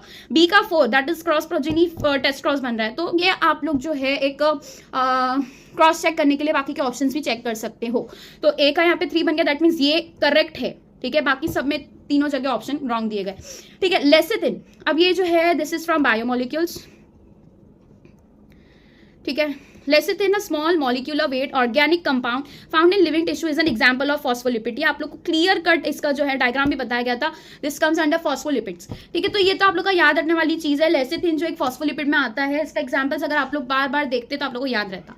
Let's now move on to the next question. Again यहाँ पे मैच द कॉलम बताया गया है, क्लोस्ट्रीडियम ब्यूटाइलिकम। देखो ये तो बहुत सिंपल था, यहाँ पर अगर आप लोग को कुछ ऑप्शंस अगर आप लोग को हो जाते, ठीक है। अच्छा, यहाँ पे दो ऑप्शंस किस में दिया गया है, okay. Clostridium butylicum butyric acid में आता है, ये याद करने के लिए ट्रिक ये थी, ब्यूटाई यहाँ पर आ रहा है ब्यूटायरिक एसिड, ये तो इसका बन गया, ठीक है, ब्यूटायरिक एसिड। अब यहाँ पर जो है हमें बी का भी 1 और 1 है, सी का डिफाइन करना है, trichoderma polysporum, this comes under cyclosporin, right, this comes under cyclosporin. और जो स्ट्रेप्टोकोकस वाला था दिस कम्स अंडर स्ट्रेप्टोकाइनेस, और सैक्रोमाइसिस सेरेविसा ये तो फंजाई का ईस्ट का नाम है, ईस्ट का नाम सैक्रोमाइसिस सेरेविसा है, जो कि क्या प्रोड्यूस करता है, ऑफ कोर्स इथेनॉल प्रोड्यूस करता है। तो बी का 1 था, ये तो ठीक है, थोड़ा डिफिकल्ट टाइप का ऑप्शन इसके अंदर दिया हुआ है, क्योंकि बी का जो है 3 जगह 1 दिया है, तो वहां से आप लोग इसको ठीक है सॉल्व नहीं कर पाते। लेकिन सी का अगर आपको पता होता है, trichoderma polysporum is a type of cyclosporin A, जो मतलब साइक्लोस्पोरिन ए को ये प्रोड्यूस करता है, और स्ट्रेप्टोकोकस जो है वो स्ट्रेप्टोकाइनेस के लिए होता है, और ये स्ट्रेप्टोकाइनेस का यहाँ पे यूज भी बताया गया था टेक्स्ट बुक में कि ये ब्लड क्लॉट्स को रिमूव करने के लिए होता है, ठीक है। ब्लड क्लॉट्स रिमूव करने के लिए इसे यूज किया जाता है, मायोकार्डियल इन्फेक्शन को जो है ट्रीट करने के लिए या फिर अवॉइड करने के लिए, प्रिवेंट करने के लिए इसके जो है ये फॉर्मेशन होता है, स्ट्रेप्टोकाइनेस का फॉर्मेशन या फिर प्रोडक्शन किया जाता है।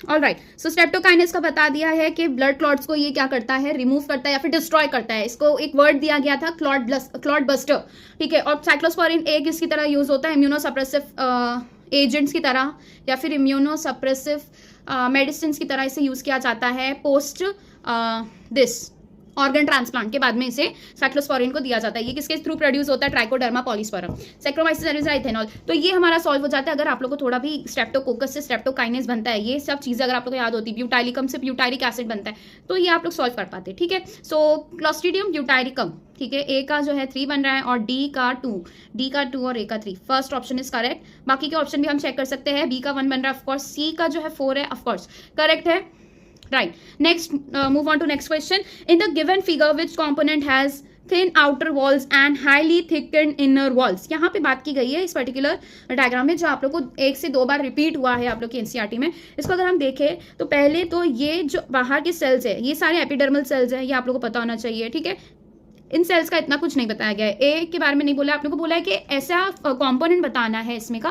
पहले तो ये क्या है, ये स्टोमेटा का आप लोग को स्ट्रक्चर बताया गया है कि स्टोमेटा जो होता है उसकी क्या क्या कवरिंग होती है, स्टोमेटो नहीं स्टोमेटा, उसकी क्या क्या कवरिंग होती है और उसके आसपास क्या क्या सेल्स, क्या कौन से टाइप के सेल्स मिलते हैं। अब एपिडर्मिस जो एपिडर्मल सेल्स है उसी का ही एक मॉडिफिकेशन बन जाता है, उससे हम कहते हैं सब्सिडायरी सेल्स, और ये सब्सिडायरी सेल्स कुछ इस तरीके से बन गए हैं, this is your subsidiary cells. तो बी आप लोग का क्या हो जाता है, सब्सिडायरी सेल्स हो जाता है, ठीक है। और ये आप लोग का एपिडर्मल सेल है, we are talking about stomata का हम जो है पूरा फिगर देख रहे हैं। अब यहाँ पे ये स्टोमेटल अपर्चर है, ठीक है, ये पूरा क्या है आप लोग का स्टोमेटल अपर्चर या फिर जिसको हम कह सकते हैं स्टोमेटा का ओपनिंग है।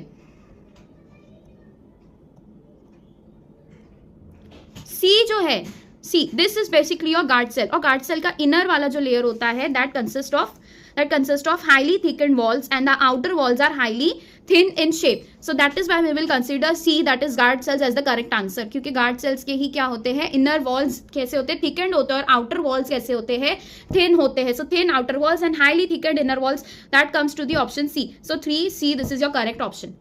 ठीक है, let's now move on to the next question. Which of the following is an example of actinomorphic flower? Actinomorphic flower कौन से होते हैं, वो फ्लावर्स जिन्हें हम रेडियल प्लेन से किसी भी एक्सिस से पास करेंगे, रेडियल प्लेन में से, like of suppose this is your flower, इसको हम यहाँ से पास कर रहे हैं, यहाँ से पास कर रहे हैं, किसी भी प्लेन से जब हम पास कर रहे हैं, so it is dividing into 2 equal radial halves, 2 equal radial halves में ये डिवाइड हो रहा है, ठीक है, फ्रॉम एनी प्लेन में डिवाइड होगा, from any plane, that is called as actinomorphic. अब इसी का दूसरा 2 और इसके डिस्ट्रीब्यूशन देखे गए थे सिमिट्री में, एक तो था असिमेट्रिक जिसको डिवाइड ही नहीं कर सकते, ठीक है, और एक था जाइगोमॉर्फिक। जाइगोमॉर्फिक जो था वो कैसा था, ऐसे फ्लावर्स जिनको जो है किसी एक ही प्लेन में, ओनली इन 1 प्लेन उसको हम डिवाइड कर सकते हैं, ओनली 1 प्लेन में डिवाइड कर सकते हैं, तब जाके वो 2 इक्वल पार्ट में डिवाइड होगा, ठीक है, 2 इक्वल पार्ट्स उसके बनेंगे, that is called as zygomorphic. अब एक्टिनोमॉर्फिक में बहुत सारे बहुत लार्ज हमारे पास में एग्जांपल थे। एक्टिनोमॉर्फिक में जो है कौन से पार्ट्स आ जाते हैं, तो फेबासी को छोड़ के, फेबासी जो आप लोग का वन ऑफ द फैमिलीज है, इसको छोड़ के ये आप लोग को टेक्स्ट बुक में दिया हुआ है, राइट। सोलानेसी आ जाता है और ब्रासिकेसी आ जाता है और लिलिएसी आ जाता है। सो ये सारे एग्जाम्पल्स जो थे ये किसके आ जाते हैं, this all comes under. Brassicaceae आप लोग को इतना नहीं दिया हुआ है, उसका सिर्फ एक फ्लोरल डायग्राम दिया गया है on the last pages. Solanaceae और लिलियासी के जितने भी एग्जाम्पल थे वो किस में आते हैं, एक्टिनोमॉर्फिक में आते हैं। तो एक तो हमने जो है 3 एग्जाम्पल इसके देखे थे, मस्टर्ड, चिल्ली और दतूरा। मस्टर्ड, चिल्ली और दतूरा में से दतूरा सिर्फ दिखाई दे रहा है। पाइसम, सिजवानिया और कैसिया ये सब हो ही नहीं सकते, बिकॉज ये किस में आते हैं, फैबासी में आते हैं। So these are all wrong, ठीक है। क्या होगा, पाइसम तो पी, ठीक है, स्वीट पी, सिजवानिया और कैसिया ये सारे किसके एग्जाम्पल है, फैबासी के। So datura is the only correct answer that we can see in the following options, ठीक है। अब इसके जो मैंने बताया है कि फैबासी को छोड़ के ये बाकी दोनों आ जाते, तो ये दोनों के कोई भी एग्जाम्पल आप लोग को बदल के पूछ सकता था। दतूरा की जगह आप लोग को सोलानेसी में कुछ भी दे सकता था, वो किस में आ जाता, अगेन एक्टिनोमॉर्फिक फ्लावर्स में उसका इंक्लूजन हो जाता, ठीक है। So the correct option is दतूरा here, ठीक है। Next, a transcription unit in DNA, now this question is from molecular basis, right? Yes, is defined primarily by 3 regions in DNA and these are with respect to upstream and downstream end. अब देखो upstream and downstream end ये जो है basically इसमें ये चीज देखी जाती है कि एक तो 3' और 5' होता है और एक जगह 5' to 3' होता है, ठीक है। जब हम इस साइड में जाते हैं, this is upstream and this is downstream, alright. तो हमें पूछा क्या है यहाँ पे, transcription unit in DNA is defined primarily by 3 regions in DNA. 3 regions बनते हैं डीएनए में जहां पर ट्रांसक्रिप्शन यूनिट को हम पूरा फॉर्म करते हैं। तो यहाँ पर एक बनता है, यहाँ पर एक बनता है और बीच का एक अलग रीजन होता है। That region is firstly called as what, this structural gene, इसे हम कहते हैं स्ट्रक्चरल जीन। और ये जो होता है एक प्रमोटर होता है और एक होता है टर्मिनेटर, ठीक है। तो बस हमें यही पूछा है कि जो ट्रांसक्रिप्शन यूनिट बन रहा है, this is the entire transcription unit, जो पर्टिकुलर जीन का जो डीएनए का पार्ट है जहां पर ट्रांसक्रिप्शन हो रहा है, उसमें एक प्रमोटर होगा, एक स्ट्रक्चरल जीन होगा जिसका एक्चुअल में ट्रांसक्रिप्शन किया जाएगा और उसके आगे होगा टर्मिनेटर। यहाँ पे प्रमोटर और टर्मिनेटर का जो है कोई रोल नहीं होता, सिर्फ स्टार्ट और एंड करने का रोल होता है। प्रमोटर और टर्मिनेटर के जीन्स जो है ट्रांसक्रिप्ट नहीं होते, ये क्लियरली मेंशन किया गया है इन एनसीईआरटी। देखो यहाँ पर promoter, structural gene, terminator, your second option is correct, your second option is correct here, okay. So basically आप लोग को यही पूछा था, दीज आर, ठीक है, the transcription in DNA is defined primarily by 3 region. तो वो कौन से 3 रीजन है, these are with respect to upstream and downstream, वो कौन से 3 रीजन है, तो एक होता है प्रमोटर और एक होता है structural gene and then finally terminator. ये क्वेश्चन भी बहुत ईजी था। Next, what is the fate of piece of DNA carrying only gene of interest. Gene of interest जो पार्ट ऑफ डीएनए में आता है उसका क्या फेट होता है, which is transfer into an alien organism. अब वो क्या करेगा, कोई एलियन ऑर्गेनिज्म में जब हमने उसको क्या कर दिया है, इंजेक्ट कर दिया है या फिर उसके अंदर हमने उसे इन्फ्यूज कर दिया है, तो अभी वो क्या करेगा, इंडिपेंडेंटली ग्रो करता है, इंडिपेंडेंटली रेप्लिकेट करता है क्या, नहीं, वो जाके मिल जाता है, it gets connected, it gets stick to the original DNA और वहां पे जाके अपना मैकेनिज्म स्टार्ट करता है। तो piece of DNA would be able to multiply itself independently, no this is wrong, entirely wrong. It may get generated into genome of the recipient, हाँ genome में जाके जनरेट हो जाएगा, उधर पे जाके वो क्या हो जाएगा, अटैच हो जाएगा। It may multiply and may be and can be inherited along with the host DNA, correct है। ये मल्टीप्लाई करेगा और इनहेरिट होगा, ऑफ कोर्स अपने जो है फिनोटाइप, अपने जीनोटाइप्स को वो शो करेगा। The alien piece of DNA is not an integrated part of chromosome, it is not an integrated part of chromosome. क्या ये करेक्ट है क्या, नहीं, this is wrong. It shows ability to replicate, does it show ability to replicate, देखो यहाँ पे एक ही correct statement दिख रहा है, it may get generated into the genome of the region multiply inherited along, B correct है। और इसके साथ में जो है ए तो बिल्कुल रॉन्ग है, so that means B and C is correct. देखो it shows ability to replicate, जो फ्रेगमेंट होता है डीएनए का वो कभी भी खुद से रेप्लिकेट हो ही नहीं सकता, तो ये इनकम्प्लीट स्टेटमेंट है। So this is not the most appropriate statement. वो रेप्लिकेट तो होता है मगर उसके अंदर खुद से एबिलिटी नहीं होती है। ये एबिलिटी उसके पास में कब आती है, जब वो जीनोम के साथ में कैसा हो जाता है, कनेक्ट हो जाता है, इन्फ्यूज हो जाता है उसके अंदर, ठीक है। सो ये in the case of bacteria ये किसमें जाके मिलता है, प्लाज्मिड में जाके मिलता है, which is the extra genome that is present in them, ठीक है, जो कि एक एक्स्ट्रा फिनोटाइपिक कैरेक्टर्स उसके अंदर देता है, ये इन केस ऑफ बैक्टीरियाज। बाकी की अगर कोई सेल्स है, दूसरे ऑर्गेनिज्म के सेल है, तो उनके वो मेन जीनोम में न्यूक्लियस के अंदर जाके वो क्या हो जाएगा, फ्यूज हो जाएगा और उस जीनोम के साथ में मल्टीप्लाई करेगा, तभी उसके पास में वो एबिलिटी आती है। उससे पहले वो एबिलिटी उसके अंदर इंडिपेंडेंटली करने की नहीं होती है। So which of the following statements are wrong, A बिल्कुल रॉन्ग हो जाता है, बी करेक्ट है क्योंकि ये जनरेट होता है जीनोम में, इट में मल्टीप्लाई एंड बी इनहेरिटेड, ये भी करेक्ट है। Alien piece of DNA is not an integrated part of chromosome, it is the part of integrated part of chromosome, ठीक है। Now it shows ability to replicate, ये जो है it shows ability to replicate, ये भी wrong हो जाता है। So the correct option is B and C, fine, alright, so ये क्वेश्चन आप लोगों को था बायोटेक्नोलॉजी से, रिकॉम्बिनेंट डीएनए टेक्नोलॉजी जो एक पूरा मेजर टॉपिक जो बायोटेक्नोलॉजी का है उसमें से ये क्वेश्चन आया था। Next question is 127, auxin is used by gardeners to prepare weed free lawns but no damage is caused to grass as auxin. Grass किस में आता है पहले तो ये बताओ, मोनोकॉट है ग्रास, ठीक है, मोनोकॉट है, और ये क्लियरली लाइन आप लोग एनसीईआरटी में मेंशन है। पहली बात तो ये कौन से चैप्टर में से आया, ये प्लांट ग्रोथ एंड डेवलपमेंट वाला चैप्टर है, वहां से ये क्वेश्चन आया गया है। इसके ऑक्सिन क्या है, हॉर्मोन्स है जो कि प्लांट रेगुलेटर्स जिसको बेसिकली कहा जाता है। तो ऑक्सिन का यूज मेजरली अपेकल डोमिनेंस ये सारा बताया गया है, वीड की वीडीसाइड की तरह इसे यूज किया जाता है, बहुत सारे इसके आप लोग को फंक्शंस बताए। लेकिन इन केस ऑफ ग्रास, ये ग्रास में इसको वीड फ्री प्लांट्स प्रोड्यूस करने के लिए यूज किया जाता है, लेकिन ये कोई डैमेज कॉज नहीं करता इन केस ऑफ ग्रास। इसका जो रीजन दिया गया है वो रीजन ये है कि it does not affect mature monocotyledonous plant. ये आप लोग को क्लियर कट लाइन आ गई है एनसीईआरटी से, ठीक है। So it can help in cell division in grasses to produce growth, no this is wrong, ऐसा कुछ भी नहीं बताया गया कि ग्रासेस के लिए है ये, नहीं। इससे यूज किया जाता है टी प्लांटेशन और hedge making in case of garden, ठीक है। तो प्रमोट्स अपाइकल डोमिनेंस, ये करेक्ट है, इट प्रमोट्स अपाइकल डोमिनेंस, लेकिन जो है ग्रास में ये कोई डैमेज नहीं कॉज करता, ये उसका रीजन नहीं है, ठीक है। सो ये स्टेटमेंट तो करेक्ट है in case of function of auxin, लेकिन हमें यहाँ पे वो नहीं पूछा है, हमें पूछा है कि डैमेज कॉज करता है क्या। Last option is promotes abscission of mature leaves only, तो ये भी करेक्ट फंक्शन तो है, लेकिन इसका ये रीजन नहीं है। तो आप लोगों को ये दोनों भी बताया गया कि इट प्रमोट्स अपाइकल डोमिनेंस और फिर जो है ये it promotes abscission of mature leaves, ये दोनों ही रीजन फंक्शन इसके करेक्ट है, लेकिन ये ग्रास को डैमेज क्यों नहीं कॉज करता वो क्वेश्चन पूछा गया था। So you have to be very conscious while taking the answers, ठीक है। उसका फंक्शन नहीं पूछा है, उसका रीजन पूछा है कि while it is used as a weedicide, तो उस टाइम पर जो है ये ग्रास को अफेक्ट क्यों नहीं करता। Alright, so moving on to the next question, the cofactor of the enzyme carboxypeptidase, carboxypeptidase enzyme का cofactor पूछा है। अब ये carboxypeptidase एक तरीके का प्रोटियोलाइटिक एंजाइम है, राइट, प्रोटियोलाइटिक एंजाइम। और दूसरी चीज ये कि इसका जो दैट कोफैक्टर है इसके साथ में, ठीक है, वो क्या है, वो एक मेटल आयन में आता है, ठीक है, मोस्ट इंपॉर्टेंटली। और वो कैसा होता है, इनऑर्गेनिक होता है। बाकी के दो जो हमने कोफैक्टर्स देखे हैं उसके अंदर एक तो कोएंजाइम था और एक प्रोस्थेटिक ग्रुप था। तो इसके अंदर से हीम जो है ये तो प्रोस्थेटिक ग्रुप है, ऑलराइट। सो ये क्या हो जाता है, प्रोस्थेटिक ग्रुप हो जाता है। और प्रोस्थेटिक ग्रुप के बारे में क्या पढ़ा था कि वो टाइटली बाउंड हो जाता है। और वैसे नायासिन क्या है, फ्लेविन भी एक कोएंजाइम है और नायासिन भी एक कोएंजाइम है, ठीक है। और ये सारे ये तीनों ऑप्शंस एक्सेप्ट फॉर जिंक, ये सारे क्या है, these are all organic compounds, ठीक है। प्रोस्थेटिक ग्रुप और कोएंजाइम्स ये सारे ऑर्गेनिक कंपाउंड्स होते हैं। खाली फर्क इतना होता है कि पीजी जो प्रोस्थेटिक ग्रुप होता है ये टाइटली बाउंड हो जाता है, और कोएंजाइम जो होता है वो बताए वो जो है ट्रांसिएंट स्टेट के लिए होता है, मतलब टेम्पररीली होता है और लाइटली अटैच्ड होता है, not tightly attached, it is lightly attached with the enzyme. तो यहाँ पे प्रोस्थेटिक ग्रुप ऑर्गेनिक कंपाउंड है, ये नहीं हो सकता। फ्लेविन इज अ कोएंजाइम, ठीक है, और नायासिन अगेन एक कोएंजाइम है। ये किसका कोएंजाइम है, एनएडी और एनएडीपी, ठीक है, ये आप लोग को दिया है टेक्स्ट बुक में, एनएडी और एनएडीपी इसका को एंजाइम ये होता है। तो zinc can be the answer because carboxypeptidase का जो कोफैक्टर था वो मेटल आयन था, मेटल आयंस में उसका जो है डिस्क्रिप्शन दिया है। तो zinc is the answer. Proteolytic enzyme का क्या मतलब होता है, जो प्रोटीन को ब्रेक डाउन करते हैं उन सारे एंजाइम्स को हम प्रोटियोलाइटिक एंजाइम कहते हैं। सो प्रोटियोलाइटिक एंजाइम समझ में आ गया, प्रोटीन को ब्रेक डाउन करने वाले एंजाइम्स को, ठीक है, उन्हें प्रोटियोलाइटिक कहते हैं। Now moving on to the next question, the lactose present in the growth, lactose present in the growth medium of bacteria is transported to the cell by the action of. अब यहाँ पर आ जाता है lac operon का concept. Lac तीन तरीके के थे, जेड था, वाई था और ए था, राइट। तीन तरीके के लैक हमें पढ़ने थे, ठीक है। तो लैक जेड, वाई और ए। अब इसके अंदर याद करो लैक ओपेरॉन के ये जो तीन थे ये सारे जीन्स है, ठीक है। हर एक जीन का अपना अपना अलग अलग फंक्शन है। जैसे कि वाई जो है वो क्या करता है, एंट्री करवाता है। तो ये किसके थ्रू एंट्री करवाता है, एक एंजाइम बनाता है परमिएज, उसके थ्रू ये जो है एंट्री करवाता है, ठीक है। अब जो जेड, ठीक है, लैक जी है, वो क्या कराता है, ग्लूकोज और गैलेक्टोज में इसका ब्रेक डाउन कराता है, किसका, लैक्टोज का।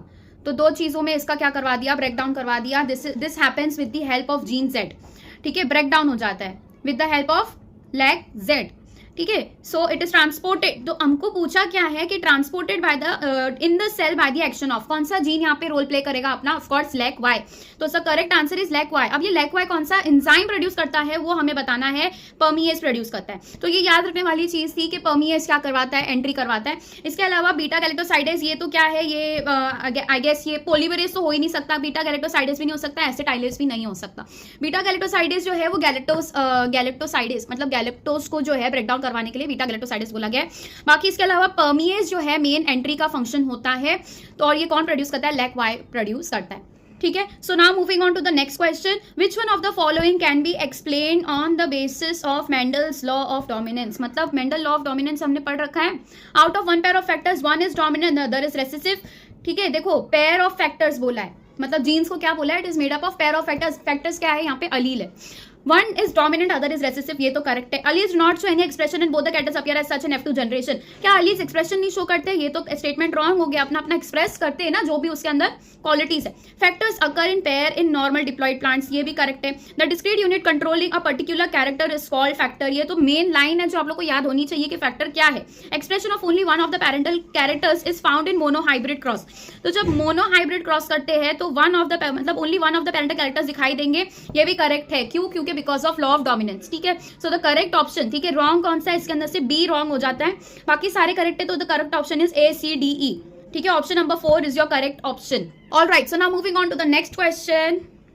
2 स्टेटमेंट्स दिए गए हैं, इसके अंदर से बताना in the light of the above statements choose the correct answer. हमें करेक्ट आंसर बताना था इस क्वेश्चन में, और 2 स्टेटमेंट दिए गए थे. अब ये क्लियरली दिखाई दे रहा है, बायोटेक्नोलॉजी के चैप्टर्स में से आया हुआ है. BT toxins are insect group specific. ठीक है, अब ये इंसेक्ट ग्रुप स्पेसिफिक क्यों बोला गया है कि कुछ पर्टिकुलर टाइप ऑफ, ठीक है, जैसे कि बॉल वॉर्म्स किस में लगते हैं, ये कॉटन के प्लांट में लगते हैं. वो बॉल वॉर्म्स होते हैं तो उनके अंदर भी क्राइवन एसी का यूज किया जाता है. तो जीन क्राइवन एसी ये क्या करता है, एनकोडेड बाय क्राइवन एसी. ये जो टॉक्सिन्स होते हैं ये कौन सी जीन की वजह से प्रोड्यूस होते हैं, क्राइवन एसी की वजह से. ये करेक्ट है क्या? बिल्कुल करेक्ट है. अब स्टेटमेंट 2 हमें बोला है BT toxin exist as inactive protoxin.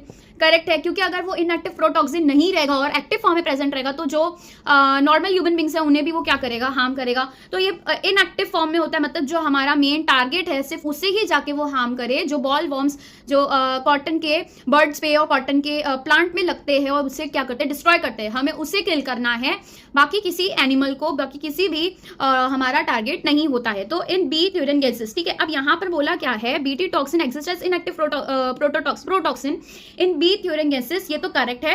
However, after ingestion by the insect, the inactive protoxin gets converted into active form due to acidic pH of the insect gut. अब यहाँ पे करेक्ट गलत क्या है, दिस एसिडिक pH. स्टेटमेंट आप लोग को याद हो जाना चाहिए कि वो किसकी वजह से हुआ था, अल्कलाइन पीएच. और अगर आपने प्रीवियस ईयर्स के क्वेश्चंस किए होंगे तो ऐसे टाइप के क्वेश्चन आप लोग को पूछे गए हैं कि अल्कलाइन पीएच था कि एसिडिक पीएच था. तो that is because of alkaline pH. ठीक है, तो पहला स्टेटमेंट करेक्ट है, but the statement 2 is false. Option number 1 is correct. Next, given below are 2 statements. Statement 1 क्या बोल रहा है, parenchyma is living but collenchyma is dead tissue. हमने 3 टाइप के जो है सेल टिश्यू पढ़े थे, पैरेन्काइमा, कॉलेनकाइमा और स्क्लेरेन्काइमा. इसके अंदर से पैरेन और कॉलेनकाइमा जो है वो लिविंग टिश्यू है. Collenchyma is not a dead tissue. Sclerenchyma जो था वो डेड टिश्यू में आता था. कॉलेनकाइमा के अंदर पैरेन्काइमा में सबसे ज्यादा वाटर कंटेंट होता है, कॉलेनकाइमा में कम होता है, और स्क्लेरेन्काइमा में बिल्कुल नहीं होता है वाटर कंटेंट, नहीं मतलब वो डेड है. ठीक है, तो स्क्लेरेन्काइमा जो है डेड टिश्यू होता है. This statement is wrong. Gymnosperms lack xylem vessels but presence of xylem vessel is characteristic of angiosperms. ये भी करेक्ट है, ये वाला स्टेटमेंट करेक्ट है खाली. So statement 1 is false and the statement 2 is correct. Option number 2 हो जाता है. ऑलराइट, सो फटाफट से moving on to the next question. यहाँ पर भी अगेन देखो कैसे टाइप के स्टेटमेंट दिए गए. फर्स्ट स्टेटमेंट, सेकंड स्टेटमेंट और ट्रू और फॉल्स के बेसिस पे हमको जो है ये पेपर देखा गया है ज्यादातर. Chromosomes becomes gradually visible under light microscope during leptotene stage. अभी हमारे पास में ये मियोसिस में से आया है. ठीक है, और मियोसिस का भी प्रोफेस 1 में से क्वेश्चन है, ये सेल डिवीजन चैप्टर में से है. ठीक है, so statement 2 is beginning of diplotene stage is recognised by dissolution of synaptonemal complex. ये तो बिल्कुल करेक्ट है. डिप्लोटीन स्टेज में ही क्या होता है, सिनेप्टोनिमल कॉम्प्लेक्स फॉर्म होता है. सो मियोसिस में हमारे पास में प्रोफेस 1 में कितने फेसेस होते हैं, सबसे पहले होता है लैप्टोटीन. ठीक है, फिर आता है जाइगोटीन, फिर पैकेटीन और फिर लास्ट में आता है डिप्लोटीन. सो लैप्टोटीन में सबसे पहले ग्रेजुअली विजिबल होना स्टार्ट होते हैं अंडर लाइट माइक्रोस्कोप. तो ये लैप्टोटीन स्टेज में होता है. This is correct. Next is beginning of diplotene stage is recognised by dissolution of synaptonemal complex. Dissolution हो जाता है सिनेप्टोनिमल कॉम्प्लेक्स का, ये भी करेक्ट है. आपको सारे जो है इसके अंदर फेजेस याद रखने थे. So both the statements are correct. 1 and 2 both are correct. तो ऑप्शन नंबर 3 हो जाता है. ठीक है, next again match the column है. न्यूक्लियोलस क्या करता है, सेंट्रियोल का क्या फंक्शन है, यहाँ पर फंक्शन बताए गए हैं. ठीक है, सो सबसे पहले जो इजी हमें पता है ना, गोल्जी अपैरेटस क्या करता है, ये site of formation of glycolipid. तो मतलब बेसिकली ग्लाइकोसाइलेशन का काम कौन करता है, गोल्जी अपैरेटस करता है। जैसे कि लिपिड का प्रोडक्शन कौन कर रहा है, एंडोप्लाज्मिक रेटिकुलम। तो अब इसके अंदर जो ग्लाइकोसाइलेशन का प्रोसेस है, मतलब शुगर ऐड करने का प्रोसेस है, वो कौन कर रहा है, गोल्जी अपैरेटस। तो डी का 1 होता है, ये सबसे इजी था, डी का 1 होता है। तो डी का 1 इधर भी दिया है, इधर भी दिया है। दूसरी चीज सेंट्रियोल, कार्टविल लाइक स्ट्रक्चर सेंट्रियोल का होता है, तो बी का 2 होगा, ठीक है, बी का 2 होगा। सो बेसिकली ये दो चीजों से दो इजी ऑप्शन जो है आपने पहले देखने हैं और उसके थ्रू जो है आंसर का अंदाजा लगाना है, टिक नहीं करना है। अब इसके आगे जो है, आगे के दो ऑप्शंस को हम जो है क्रॉस चेक करते हैं। ए का 3 बोल रहा है, मतलब site for active ribosomal RNA synthesis. पता है न्यूक्लियोलस जो है एक्टिवली आरएनए सिंथेसिस में फंक्शनल होता है और इसीलिए जब आरएनए का सिंथेसिस होता है तो न्यूक्लियोलस प्रोमिनेंटली दिखता है, ठीक है। और फिर क्या दिया है, सी का 4 बोला है, ल्यूकोप्लास्ट, मतलब फॉर स्टोरिंग न्यूट्रिएंट्स, ठीक है। तो बेसिकली यहाँ पर दो ऑप्शन आपने लगा लिया, आपका जो है आंसर आ जाता है। So here the option is 3। List of endangered species was released by. अब ये जो क्वेश्चन है ना, ये थोड़ा किसी को आएगा किसी को नहीं आएगा। जिसने रिसेंटली रिवाइज करके गया है चैप्टर एक रात पहले या फिर जाने से पहले ये चैप्टर्स रिवाइज किए हैं, उन्हें पता होगा IUCN यहाँ पर जो है काम करता है। एंडेंजर्ड स्पीशीज के जो लिस्ट बनाए हैं वो IUCN ने बनाए। बस यही आंसर है, ये सेकंड आंसर इसका करेक्ट है। These are regarded as major causes of biodiversity loss. अब इसके अलावा, ठीक है, मेजर कॉज ऑफ बायोडाइवर्सिटी। अच्छा, ये क्वेश्चन नंबर 112 जो ऊपर हमारा शायद स्किप हो गया होगा, wait,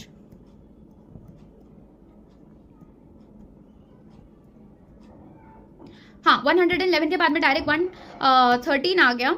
so now let's complete this last question, ठीक है। यहाँ पर जो है हमारा चैप्टर फिर एंड हो जाएगा। So these are regarded as major causes of biodiversity loss. Major causes क्या है, ओवर एक्सप्लॉइटेशन आजकल बहुत ज्यादा हो रहा है, सबको पता है ये चीज, तो ओवर एक्सप्लॉइटेशन। फिर दूसरा आ जाता है को एक्सटिंक्शन। एक स्पीशीज, कोई एक जो दो डिपेंडेंट स्पीशीज थी उनमें से एक जो है अगर एक्सटिंक्ट हो जाती तो उसके साथ दूसरा वाला भी एक्सटिंक्ट हो जाएगा। दैट इज बिकॉज दोनों ही मतलब एग्जिस्ट करते थे और दोनों एक दूसरे के ऊपर डिपेंडेंट थे, इंटरडिपेंडेंट थे, ठीक है। म्यूटेशन दिखाई देता है क्या, इतना ज्यादा, ठीक है, कॉमनली दिखाई नहीं देता कि म्यूटेशंस हो रहे हैं, जो है स्पैरो से आगे क्रो बन जा रहा है, क्रो से पैरट बन जा रहा है, ऐसा नहीं हो रहा है। तो म्यूटेशंस जो है इतने कॉमनली दिखाई नहीं दे रहे। माइग्रेशन दिखाई दे रहे क्या, नहीं। लेकिन हैबिटेट लॉस एंड फ्रेगमेंटेशन, देखो एक्सप्लॉइटेशन हो रहा है तो वो इसी वजह से हो रहा है। हैबिटेट लॉस और फ्रेगमेंटेशन ये दोनों ही एक दूसरे के मतलब कॉन्सिक्वेंसेज है। ओवर एक्सप्लॉइट हम कर रहे हैं एनिमल्स का, उनके हैबिटेट का, तो ये दोनों ही रीजन जो है एकदम पक्के हो जाते हैं, ए और डी, ठीक है। तो इसके अंदर जो है सी नहीं हो सकता। सो सी नहीं हो सकता तो क्या हो जाएगा, ए बी और डी हो जाएगा, ठीक है। म्यूटेशन नहीं हो सकता। So the correct option is A B and D, option number 2। Finally अब सेक्शन बी पर आते हैं। सेक्शन बी में यू हैव ऑल 15 क्वेश्चंस, ठीक है, जिसके अंदर से आप लोगों को 10 अटेम्प्ट करने होते हैं, मस्ट होते हैं, कंपलसरी होते हैं, और 5 आप लोग के ऑप्शंस में जाते हैं। तो 5 क्वेश्चंस आप लोग यहाँ से ऑप्शन में छोड़ सकते हो और बेस्ट आप लोग के जो 10 क्वेश्चंस होते हैं, जो फर्स्ट 10 अटेम्प्ट किए हुए होते हैं, वो काउंट होते हैं। So moving on to the next question 136, ठीक है। DNA present in chloroplast. Chloroplast में कौन से टाइप का डीएनए मिलता है, this is from the chapter cell the unit of life. कौन से टाइप का क्लोरोप्लास्ट डीएनए में डीएनए जो है क्लोरोप्लास्ट में मिलता है, तो सर्क्यूलर होगा, राइट, और डबल स्ट्रैंडेड होगा, ठीक है, circular and double stranded DNA, ठीक है। तो क्लोरोप्लास्ट में सर्क्यूलर और डबल स्ट्रैंडेड मिलता है। ऐसा ही कुछ माइटोकॉन्ड्रिया में भी मिलता है। माइटोकॉन्ड्रिया में भी क्या होते हैं, सर्क्यूलर डबल स्ट्रैंडेड डीएनए होते हैं, ठीक है। So same goes for here also, circular होंगे और डबल स्ट्रैंडेड होंगे, ठीक है। सो यहाँ पे भी सर्क्यूलर डबल स्ट्रैंडेड होते हैं। ये कहाँ पर प्रेजेंट होते हैं, बेसिकली स्ट्रोमा में प्रेजेंट होते हैं, all right. So these DNA और द एक्स्ट्रा क्रोमोसोमल DNA जिसको कह सकते हैं, ठीक है, वो कहाँ पर होता है, क्लोरोप्लास्ट में, स्ट्रोमा में प्रेजेंट होता है। Fine, next, which of the following are fused in somatic hybridisation into 2 varieties, ठीक है। नेक्स्ट क्वेश्चन सेज कि विच ऑफ द फॉलोइंग, किन चीजों को फ्यूज करके जो है सोमैटिक हाइब्रिडाइजेशन में किन चीजों को फ्यूज किया जाता है, ठीक है। और जो है ये क्या होते हैं, कोई 2 पार्ट्स होते हैं, कोई 2 स्ट्रक्चर्स होते हैं जो कि प्लांट में से मिलते हैं और वो 2 स्ट्रक्चर्स को फ्यूज किया जाता है इन सोमैटिक हाइब्रिडाइजेशन। तो आप लोगों को बताना है सोमैटिक हाइब्रिडाइजेशन बेसिकली है क्या। वहां पर क्या किया जाता है, बेसिकली जो सोमैटिक सेल्स होते हैं, कोई भी पर्टिकुलर सेल्स, ठीक है, जो उसके क्रोमोसोम्स अपने अंदर पजेस करे, वैसे सेल्स को लिया जाता है और उनका जो है सेल वॉल डिसइंटीग्रेट किया जाता है या फिर डिस्ट्रॉय किया जाता है। और फिर सेल वॉल डिस्ट्रॉय करने के बाद में जो हमारे पास में बचता है, that is called as protoplasm या फिर प्रोटोप्लास्ट, ठीक है। तो ये जो प्रोटोप्लास्ट होता है, basically it contains plasma membrane, right. इसके पास में प्लाज्मा मेम्ब्रेन होती है और पूरा मतलब सेल स्ट्रक्चर होता है, बट विदाउट सेल वॉल वो होता है। तो बेसिकली यहाँ पर प्रोटोप्लास्ट को फ्यूज किया जाता है। So correct answer is 1। तो यहाँ पर इसका एग्जाम्पल मैं एक्स्ट्रा आप लोगों को बता रही हूँ, ठीक है, मगर ये आप लोग को पता होना चाहिए। This is on in your NCERT but not not related to this question, ठीक है, हमने को पूछा नहीं है, कोई एग्जाम्पल नहीं पूछा है, लेकिन प्रोटोप्लास्ट फ्यूज होता है इतना पता चल गया। अब इसका एग्जाम्पल जो है पोमैटो है, राइट, जो हमने 12th स्टैंडर्ड में स्ट्रैटेजीज वाले चैप्टर में हमने पढ़ा था, that pomato is made from potato and tomato, ठीक है, इसका जो है दोनों सेल्स का जो है हाइब्रिडाइजेशन किया गया, सोमैटिक हाइब्रिडाइजेशन, फ्यूजन किया गया इनके प्रोटोप्लाज्म का, और फिर ये वेराइटीज रिलीज की गई, बट ये ज़्यादा सक्सेसफुल नहीं थी। क्यों इसका लॉन्च सक्सेसफुल नहीं था? क्योंकि इसके अंदर सारे जो दोनों फीचर्स आने चाहिए, दोनों स्पीशीज में से फीचर्स आने चाहिए, एक्स्ट्रा प्लांट, दोनों अलग अलग प्लांट में से जो फीचर्स हाइब्रिडाइजेशन करने पर आने चाहिए वो इनके अंदर फुल्ली प्रेजेंट नहीं थे। तो that was like commercial loss है, ठीक है, यूजफुल नहीं होगा ये, सो ये जो है ज्यादा चला नहीं, but this example is given in your NCERT. Moving on to the next question, identify the correct description about the given figure. ये फिगर दिया गया था, ठीक है, क्लीस्ट्रोगैमस फ्लावर शोइंग ऑटोगैमी। क्या ये क्लीस्ट्रोगैमस फ्लावर है? नहीं, क्लीस्ट्रोगैमस फ्लावर पूरी तरीके से कंप्लीटली क्लोज्ड होते हैं, कंप्लीटली क्लोज्ड, ठीक है, इस तरीके से कुछ भी दिखाई नहीं दे रहा है यहाँ पे। वहां पर जो है स्टिग्मा, ना तो स्टाइल दिख रहा है, ना ओवरी दिख रही है, ना एंथर दिख रहा है, ना कुछ, ठीक है। सो बेसिकली एंडोस्पर्म गायनेशियम कुछ भी दिखाई नहीं देता, कंप्लीटली क्लोज्ड होते हैं, दीज आर कॉल्ड एज क्लीस्ट्रोगैमस। तो हमें बेसिकली करेक्ट स्टेटमेंट है, ये सारे स्टेटमेंट करेक्ट है, बट हमें पूछा है कि ट्रू और फॉल्स नहीं पूछा है, हमें पूछा है कि ये जो पिक्चर यहाँ पे गिवन है इसके रिलेटेड क्या चीज करेक्ट इन्फॉर्मेशन दी गई है। तो compact information showing complete autogamy, compact तो है ही नहीं, ओपन क्लियर दिखाई दे रहे हैं एंथर्स बाहर की तरफ। Wind pollinated plant inflorescence showing with well expose stamens, ठीक है, तो ये स्टेमेंस इसके क्लियरली दिखाई दे रहे हैं। Correct option is option number 3। Fine, correct option is option number 3। Water pollinated होते हैं क्या? नहीं, वाटर पोलिनेटेड इस तरीके से नहीं बताए गए थे। विंड पोलिनेटेड में एग्जाम्पल क्या बताया गया था आप लोगों को? कॉर्न कॉप का एग्जाम्पल बताया गया था, ठीक है, कॉर्न कॉप का एग्जाम्पल और ग्रासेस का एग्जाम्पल बताया गया था। ये सारे इस तरीके से जो है विंड पोलिनेशन शो करते हैं, ठीक है। Next, spraying sugarcane crop with which of the following plant growth regulators increases the length of the stem thus increasing the yield। ये है शुगर केन इस तरीके से, इसके अंदर बहुत सारे इंटरनोड्स होते हैं। इसका यील्ड बढ़ाने के लिए जो है बेसिकली क्या किया जाता है, प्लांट ग्रोथ रेगुलेटर इनके अंदर जो है इंजेक्ट किया जाता है, दिया जाता है उन्हें, ठीक है। सो बेसिकली वो कौन सा प्लांट ग्रोथ रेगुलेटर है वो हमें बताना है। So which of the following will it be? Cytokinin नहीं हो सकता, एब्सिसिक एसिड का कोई ऐसा काम नहीं बताया गया है। The correct option is gibberellin. तो जिब्रेलिन का ये करेक्ट, बेसिकली जिब्रेलिन जो है इसी ये जो इसका कैरेक्टरिस्टिक फीचर है कि ये जो है इंटरनोड इलॉन्गेशन करता है, जिसे हम कहते हैं बोल्टिंग। तो ये किस में मिलता है? रोसेट फ्लावर्स में मिलता है। रोसेट फ्लावर्स क्या होते हैं? बेसिकली कैबेज आ जाता है उसके अंदर, ठीक है, ये लेट्यूस आ जाते हैं। सो बेसिकली रोसेट फ्लावर्स में इंटरनोड इलॉन्गेशन वो करवाता है, जिसकी वजह से जो उसका जो रोसेट स्ट्रक्चर होता है वो ज़्यादा और ज़्यादा कैसा होता है, डेंसली बनता है और उसका यील्ड इंक्रीज हो जाता है। उसी तरीके से यहाँ पर भी वही हो रहा है। This is because of gibberellins, ठीक है, जिब्रेलिन्स क्या किए जाते हैं, उन्हें इंजेक्ट किए जाते हैं। नेक्स्ट, मूविंग ऑन टू 140, ठीक है। अब ये मेसोकॉलम ये किस में से आया है? This is from the chapter molecular basis, ठीक है, मॉलिक्यूलर बेसिस में से चैप्टर में से आया है। ये देखते हैं क्या है। मेसोकॉलम तो बहुत सारे इस बार पूछे गए। फ्रेडरिक ग्रिफिथ ने क्या बताया था? फ्रेडरिक ग्रिफिथ का कौन सा एक्सपेरिमेंट था? माइस पे एक्सपेरिमेंट किया था फ्रेडरिक ग्रिफिथ ने, राइट, जिसपे क्या किया गया था, जो 2 स्ट्रेन्स वाले अलग अलग बैक्टीरिया को लिया गया था, ठीक है, और एक R स्ट्रेन वाला बैक्टीरिया था और एक S स्ट्रेन वाला बैक्टीरिया था। ये स्मूथ, इसके अंदर जिलेटिनस कवरिंग होती है, R वाला जो है रफ स्ट्रक्चर वाला होता है। तो दोनों एक जगह R को इंजेक्ट किया, एक जगह S को इंजेक्ट किया। उसके बाद में R को किल, दोनों जो है S वाला जो है उसके अंदर से जब किल किया तो S वाले जो है एक्टिवली प्रेजेंट थे, ठीक है। तो इसी तरीके से जब S वाला किल करके, S बैक्टीरिया को किल करके R इंजेक्टेड माइस के अंदर इंजेक्ट किया, तो जो जब किल हुआ वो, तो यहाँ पर R वाले जो है ऑल दो S किल्ड फॉर्म में गया था, S बैक्टीरिया, S स्ट्रेन जो था वो किल्ड फॉर्म में एंटर किया था इन द माइस। लेकिन माइस के मरने के बाद में जब फिर से रिसर्च किया उसके ऊपर, तो माइस में से जो है S स्ट्रेन बैक्टीरिया दिखाई दिए। कौन से वाले? S स्ट्रेन बैक्टीरिया दिखाई दिए। तो दैट मीन्स कि यहाँ पर कुछ तो ट्रांसफॉर्मिंग प्रिंसिपल था, ट्रांसफॉर्मेशन हुआ था, किसका हुआ था? R स्ट्रेन बैक्टीरिया का इनटू S स्ट्रेन बैक्टीरिया, ठीक है। सो ये बहुत इंपॉर्टेंट है, ये चैप्टर में जितने भी एक्सपेरिमेंट्स आप लोगों को बताए गए हैं, ठीक है। तो ये R strain bacteria S strain में कन्वर्ट हो गया था, और S स्ट्रेन जो था बेसिकली वो रेजिस्टेंट वाला था, जो कि ऑल दो बैक्टीरिया किल हो जाता था, लेकिन उसके अंदर कुछ ना कुछ ट्रांसफॉर्मिंग प्रिंसिपल जो था बच जाता था, जो कि R स्ट्रेन को उसने किसमें कन्वर्ट कर दिया? S स्ट्रेन में। ऑलराइट, सो फ्रेडरिक ग्रिफिथ क्लियरली जो है ट्रांसफॉर्मेशन बताया उन्होंने। फिर François Jacob Monod, Jacob Monod ने हमने क्या बताया था? जैकब मोनार्ड ने लाइकोपेरॉन, क्लियर है। Har Gobind Khorana genetic code, Meselson Stahl, ठीक है, semi conservative. So what will be the answer? A3B4 option number 4 is correct. ठीक है, next GLUT4, this is from biomolecules, और ये टेबल में बताए गए थे, और जितने भी टेबल थे that was really very important. Tabular form में जहां पर भी इन्फॉर्मेशन बताई गई थी एनसीईआरटी में, those were really important information, वहां से क्वेश्चन आते ही है। GLUT4 enable glucose transport into the cell, बहुत ठीक है, ये बेसिकली टेबल उसके फंक्शंस का था, किसके फंक्शंस का, प्रोटीन्स के। ठीक है, तो अलग अलग टाइप के प्रोटीन्स बताए थे, जैसे इंसुलिन जो है एक हार्मोन है, पता ही है। ठीक है, इंसुलिन क्या है, हार्मोन है। ट्रिप्सिन एंजाइम है, तो ये सारे प्रोटीन के फॉर्म में प्रेजेंट होते हैं। तो ये प्रोटीन अलग अलग क्या क्या वेरिएबल लार्ज वैरायटी में प्रोटीन्स मिलते हैं। जैसे GLUT4 जो है ग्लूकोज ट्रांसपोर्ट करवाता है, तो ये अगर इसके अंदर से अगर इंसुलिन पता हो और GLUT4 पता हो तो आंसर आ सकता है। ए का क्या है, कोई एक भी अगर इसके अंदर से पता होता तो आप लोग को आ जाता। GLUT4 का जो है इनेबल दिस, तो ए का 4 है, करेक्ट ऑप्शन इज 3। बी का 1 है, सी का 2 आ जाएगा। एंजाइम और कोलाजन जो है intercellular substance. Intercellular ground substance का क्या मतलब होता है, तो बहुत सारी सेल्स का जो कलेक्शन हुआ है, अब हर एक सेल के बीच में कुछ ना कुछ स्टिकिंग मटेरियल होना चाहिए इन ऑर्डर टू। ऑलराइट, सो जो कोलाजन होता है वो क्या करेगा, जो इंटरसेलर सब्सटेंस मतलब इंटर मतलब कि दो कोई भी चीज है उसके बीच में, सेल्यूलर मतलब बहुत सारे कोई भी पर्टिकुलर सेल है इनके बीच में कोई स्टिकिंग मटेरियल लाना है, ताकि वो जो पूरा सेल का कलेक्शन है वो कैसे रहे, स्टिकिंग फॉर्म में, एक कलेक्टेड फॉर्म में, एग्रीगेटेड फॉर्म में प्रेजेंट रहे। तो ये बहुत सारे सेल्स के बीच में जो है एग्रीगेशन करवाता है। ठीक है, उसे जो है कलेक्टेड फॉर्म में रखता है, तो that is your intercellular ground substance. ठीक है, that is collagen. Correct answer क्या है, 3rd है।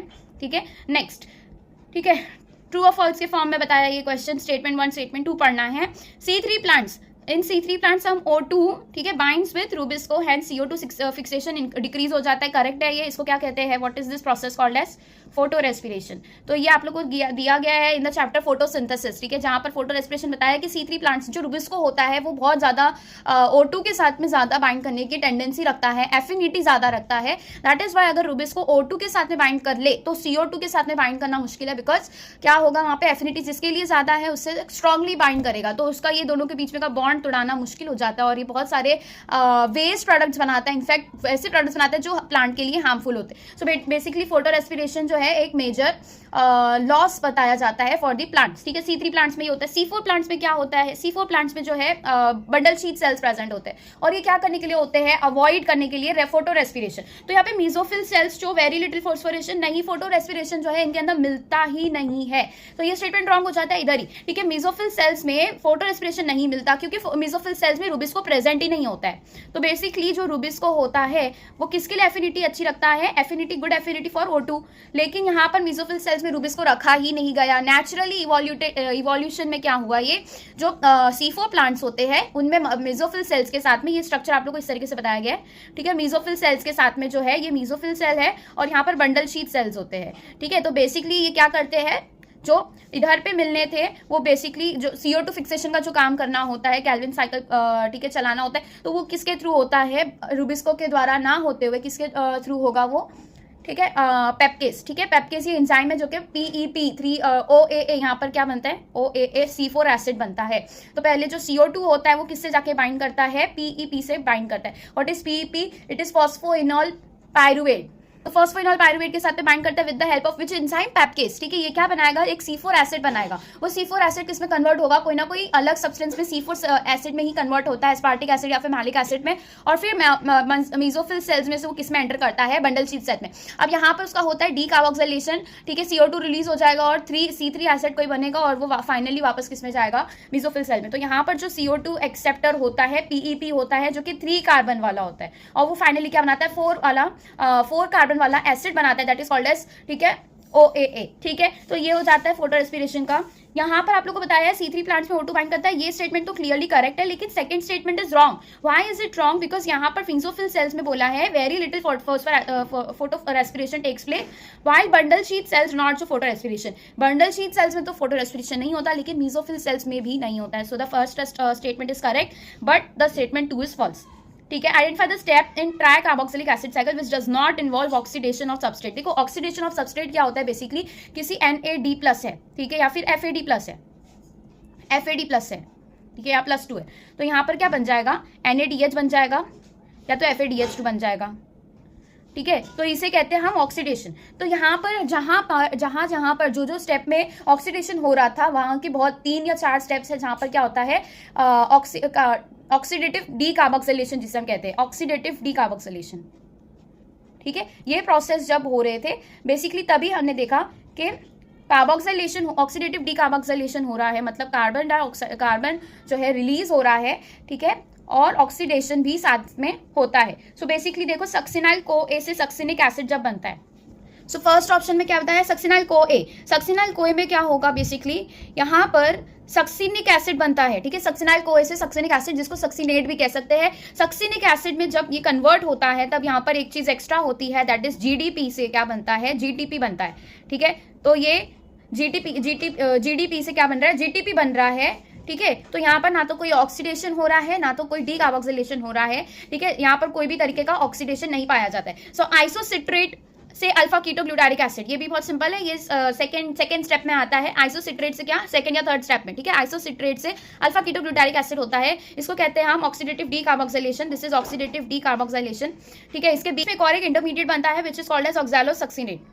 ठीक है, ऑक्सैलोसक्सिनेट।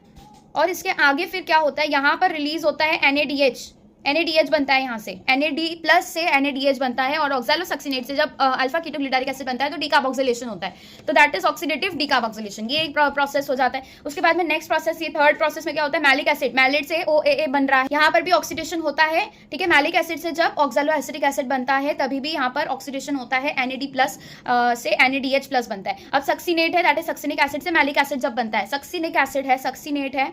ठीक है, और यहाँ से क्या बन रहा है, मैलिक एसिड बन रहा है। तो यहाँ पर जब सक्सिनेट से मैलेट बनता है एक चीज बीच में बनती है, दैट इज फ्यूमरेट या फिर फ्यूमरिक एसिड। ठीक है, यहाँ पर क्या होता है, FADH2 का फॉर्मेशन होता है। ठीक है, और फिर फाइनली क्या बनता है, मैलेट बनता है, दैट इज मैलिक एसिड।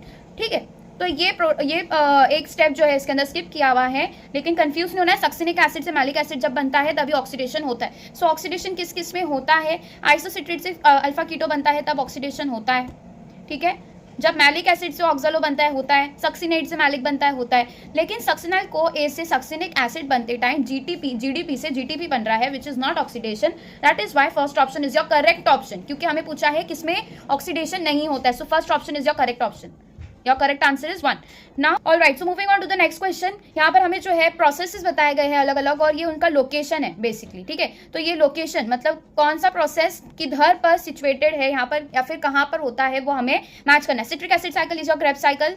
ठीक है, तो क्रेब्स साइकिल कहाँ होता है, माइटोकॉन्ड्रियल मैट्रिक्स में होता है। ठीक है, ये अगर आप लोग के लिए डिफिकल्ट था, ग्लाइकोलिसिस सबसे इजी ऑप्शन था इसके अंदर, B का 1 साइटोप्लाज्म में जो है ग्लाइकोलिसिस होता है। ठीक है, सो इसका ऑप्शंस भी अभी यहाँ पर बताए नहीं गए हैं। आई थिंक ऑप्शंस क्या है, let's write the options here.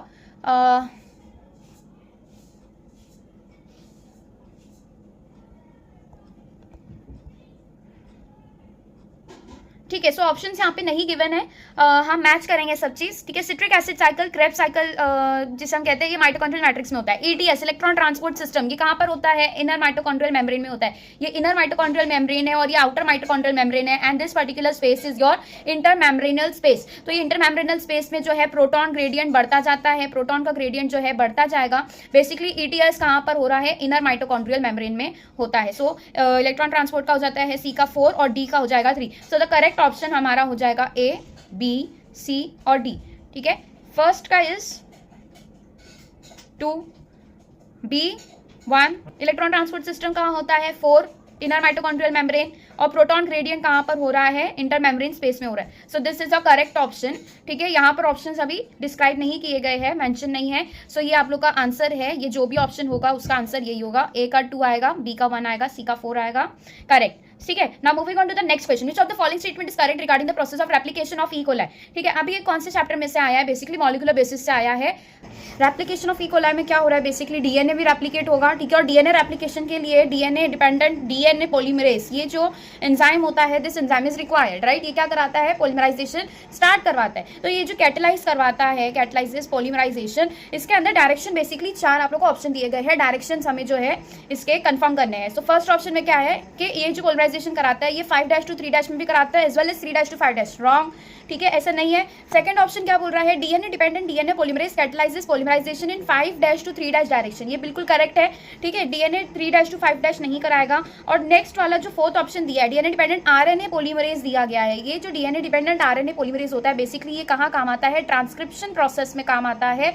और हमें पूछा है ई कोलाई का रेप्लिकेशन कराना है। रेप्लिकेशन में ट्रांसक्रिप्शन का क्या रोल है, कुछ रोल नहीं है। प्रोटीन सिंथेसिस में ट्रांसक्रिप्शन का रोल होता है। तो यहाँ पर ट्रांसक्रिप्शन बेसिकली क्या बनाने के लिए होता है, आरएनए बनाने के लिए होता है। तो वहाँ पर आरएनए का पॉलीमरेज रिक्वायर होगा जो कि डीएनए डिपेंडेंट होता है, लेकिन डीएनए एप्लीकेशन में उसका कोई यूज नहीं होता। ठीक है, so the correct option is option number 2।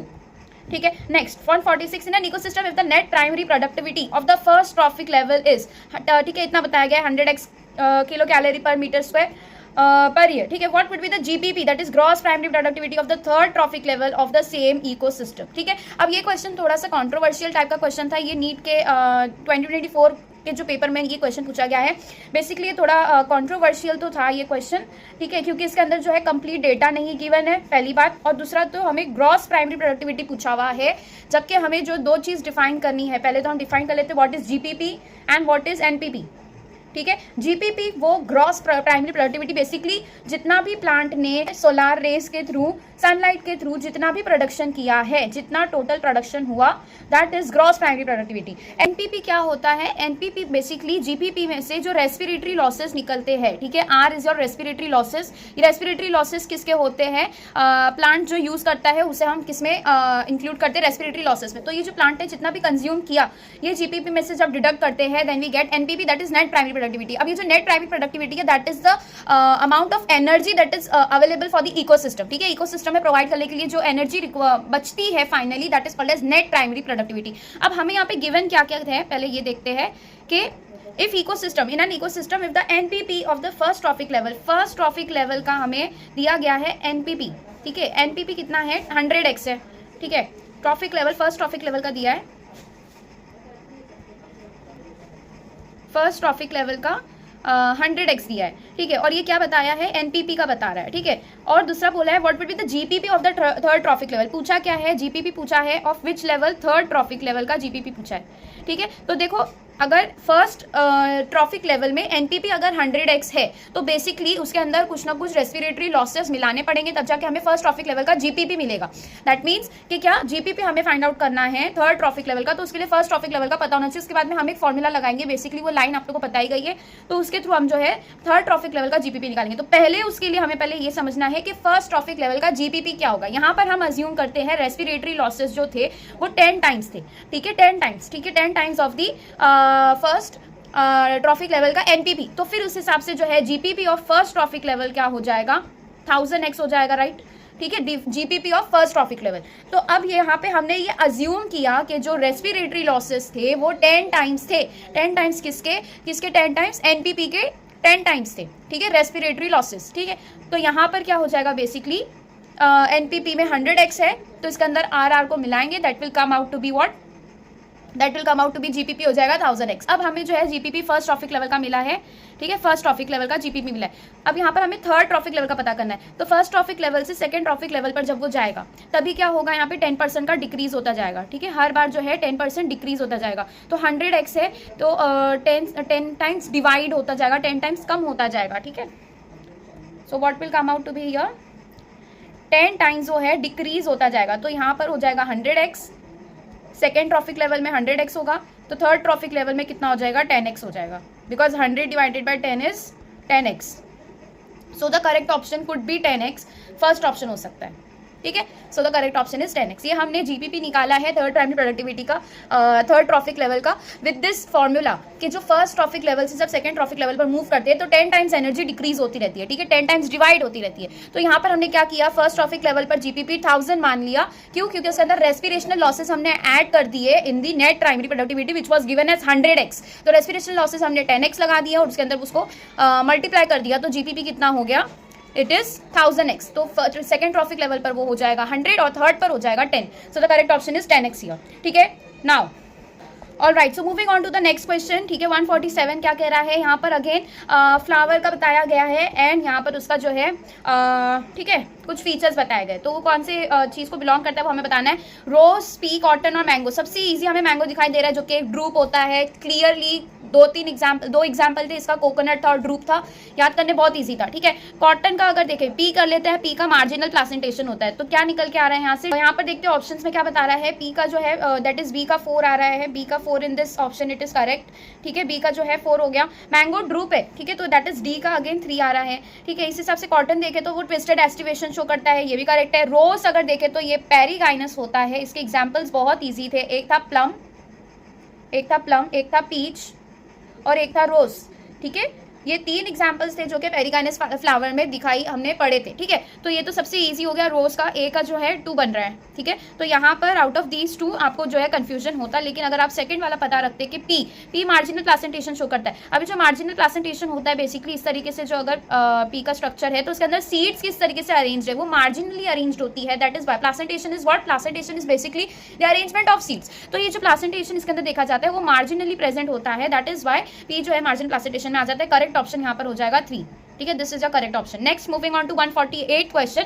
Robert May ने क्या बताया है, Robert May global species diversity of about 7 million, ये किसने बताया था, रॉबर्ट मे। इसके अलावा दूसरा आप लोग के पास में सबसे इजी था अलेक्जेंडर वन हम्बल्ट वाला, ठीक है। इसने क्या बताया था, स्पीशीज एरा रिलेशनशिप। यहाँ पर अगर हम देखें तो ए का जो है 3 बन रहा है और बी का 1 बन रहा है, तो यहाँ पर आंसर आ जाता है, आंसर इज ऑप्शन नंबर 4। सी का 4 बताया है, दैट इज पॉल एल्ड्रिच ने क्या बताया था, रिवर पॉपेट हाइपोथेसिस। रिवर पॉपेट हाइपोथेसिस में क्या बताया था उन्होंने, जैसे कि एयरप्लेन के हर एक हमने अगर ठीक है रिवेट निकालते गए, ठीक है, तो वो क्या है एक टाइम तक के वो नॉर्मली चलेगा, एक लिमिट के बाद में जो है वो पूरा कोलैप्स कर जाएगा, एयरप्लेन पूरा कोलैप्स कर जाएगा। दैट इज द सेम, उसने कंपैरिजन बताया था कि जैसे जैसे हम थोड़े थोड़े स्पीशीज को एक्सटिंक्ट करते जा रहे हैं और जिस तरीके से इकोसिस्टम से जितने भी स्पीशीज ऑर्गेनिजम्स एक्सटिंक्ट हो रहे हैं, एक लेवल तक के वो जो है उसको बैलेंस रखेगा, ठीक है, इकोसिस्टम जो है उसे बैलेंस रखेगा, लेकिन उसके बाद में क्या हो जाएगा, इकोसिस्टम कोलैप्स कर जाएगा। डेविड टिलमन ने क्या बताया, long term ecosystem experiment outdoor, ये किसने निकाला था, डेविड टिलमन ने। तो डी का हो जाता है 2, सो करेक्ट ऑप्शन इज 148 का correct option is 4। This is from the chapter organisms and population, यहाँ से ये आया है, ठीक है। Now moving on to the next second last question, monoadelphous, diadelphous, polyadelphous and epiphyllous. Monoadelphous देखो बेसिकली एडल्फस क्या था, एडल्फस ये this is from the chapter morphology. Adelphous था कि स्टेमेंस का फ्यूज हो जाना, ठीक है, जो फिलामेंट है वो फ्यूज हो जाते हैं और एंथर जो है ठीक है अलग अलग प्रेजेंट होते हैं। तो मोनोएडल्फस मतलब एक सिंगल प्रेजेंट है, डाईएडल्फस मतलब 2 जो है एंडोशियम फ्यूज हो गए हैं, पॉलीएडल्फस 2 से ज्यादा जब फ्यूज हो जाते हैं। तो बेसिकली एक तो एपीफाइलस, ना व्हाट इज एपीफाइलस, जब स्टेमन जो एंड्रोशियम होता है, ठीक है, वो किसके साथ में जाके फ्यूज कर ले, विद द पेरियांथ, ठीक है। एक था एपीपेटलस, ठीक है, एक था एपीपेटलस, ये पेरियांथ के साथ में फ्यूज होता है, ठीक है, और जो दूसरा था दैट वाज एपीपेटलस। जैसे एपीफाइलस होता है वैसे एपीपेटलस होता है, और एपीपेटलस में क्या होता है, जो स्टेमन होते हैं that get fused with stamens fused with petals. तो जब पेटल्स के साथ में फ्यूज करते हैं that is called as epipetalous. और जब phyllous is what, perianth. Perianth किसमें मिलता है, this is seen in Liliaceae जो फैमिली है, ठीक है, लिलियासी फैमिली में मिलता है। तो ये क्लियर कट एग्जांपल था लिली का। एपीफाइलस जो होता है डी का 3, ये तीनों जगह डी का 3 बताया गया है ना। पॉलीएडल्फस और डायएडल्फस और मोनोएडल्फस। मोनोएडल्फस में क्या होगा, मोनोएडल्फस का एक ही एग्जाम्पल सबसे ईजी था, चाइना, ठीक है, चाइना रोज और ऐसे सारे एग्जाम्पल दिए गए थे। डायएडल्फस में पी आ जाता है जो कि फैबासी को बिलोंग करता है, ठीक है, तो डायएडल्फस में पी आ जाएगा, ठीक है। पॉलीएडल्फस सिट्रस का होता है, लेमन आते हैं, ऑरेंजेस आते हैं, ये सारे कैसे होते हैं, पॉलीएडल्फस। तो सी का 1 is given in only and only option number 3 और correct option is option number 3, ठीक है। यहाँ पर बी का देख लो 2 बन रहा है, डायएडल्फस का क्या हो जाएगा, पी, ठीक है। मोनोएडल्फस का चाइना रोज, ठीक है। दीज एग्जांपल्स मॉर्फोलॉजी वाला चैप्टर भी we are going to start soon. ये वाला जो चैप्टर होता है बेसिकली पूरा एग्जाम्पल बेस्ड होता है, याद करने वाली चीजें इसमें ज्यादा होती है। तो chapters like these require only continuous revision, ठीक है, जितना ज्यादा रिवाइज कर सकते थे ऐसे चैप्टर्स जो है आपके सॉल्व हो जाते। नाउ नेक्स्ट क्वेश्चन, ठीक है, ये लास्ट क्वेश्चन है, ठीक है। Read the following, choose the correct set of statements, ठीक है, okay. In the members of Phaeophyceae, Phaeophyceae क्या है, पहले तो ब्राउन एल्गे है, ठीक है। अब एल्गे में हमने 3 तरीके के देखे थे, chlorophyceae that was green algae, एक phaeophyceae that was brown algae, और rhodophyceae that was red algae, ठीक है। ये चैप्टर पोस्ट हो चुका है। Asexual reproduction occurs usually by biflagellate spores, ठीक है। बाइफ्लैजेलेट स्पोर्स इसके अंदर देखे जाते हैं कि असेक्सुअल रिप्रोडक्शन में, वेरी नाइस, करेक्ट है। Sexual reproduction is bye oogamous method only, this is wrong, ठीक है। oogamous सिर्फ जो है ये किसमें मिलता है, रोडोफाइसी, सिर्फ oogamous से हो रहा है, दैट कम्स अंडर रोडोफाइसी। जबकि थियोफाइसी दैट इज ब्राउन अलगे, यहाँ पर तीनों से होता है। तीनों मतलब कौन से आइसोगैमस, अनाइसोगैमस और oogamous। Stored food is in form of carbohydrate which is either mannitol और लैमिनरिन। ये करेक्ट है क्या? यस। तो मैनिटोल और लैमिनरिन के फॉर्म में वो जो है स्टोर होता है। Major pigments found are chlorophyll, a carotenoid, xanthophyll. ठीक है, तो ये भी करेक्ट है। ज़ैंथोफिल जो है किस में मिलता है? ब्राउन अलगे में मिलता है। कैरोटिनॉइड्स किस में मिलते हैं? ब्राउन। वेरेस अगर देखें रेड अलगे में तो हमें जो है आर फाइकोएरिथ्रिन ये पिगमेंट मिलता है वहां पर। ठीक है, तो यहाँ पर जो है क्लियर कट एग्जांपल अगर रोडोफाइसी का देना होता तो आर फाइकोएरिथ्रिन दिया होता। ठीक है, जो कि जिसकी वजह से हम जो है क्लियरली क्रॉस कर सकते हैं। लेकिन द स्टेटमेंट इज करेक्ट क्योंकि यहाँ पे ज़ैंथोफिल और कैरोटिनॉइड दिया हुआ है। So the statement which are correct till now, अब तक ये देख लिया, asexual reproduction is by biflagellated spores correct है और ये दो करेक्ट है। ठीक है, Now vegetative cells have cellulosic wall usually covered on the outside by gelatinous covering called algin। तो यहाँ पर algin मिलता है, even this is correct। So the correct option खाली यहाँ पर B नहीं होता है, that is A, C, D, E। Option number 1 is your correct option। Alright, so यहाँ पर ये options का first option is the correct option। यहाँ पर हो जाता है इसका दी एंड। ठीक है, देयर वर टोटल 50 क्वेश्चंस जिसके अंदर से 5 जो है आप लोग के ऑप्शन में छोड़ने के थे। इस पीडीएफ का आप लोग को जो है इस पूरे लेक्चर का पीडीएफ आप लोग को मिल जाएगा इन माय टेलीग्राम चैनल। इसी का एज इट इज जो एक्सप्लेनेशन मैंने लिखा है ये आप लोग को टेलीग्राम चैनल पर मिल जाएगा। और इसके आगे अभी हमने करना है जूलॉजी का, और फिर फाइनली करेंगे आगे और भी ईयर्स के जो भी बायोलॉजी के क्वेश्चन पेपर्स होंगे नीट के वो भी सॉल्व करेंगे।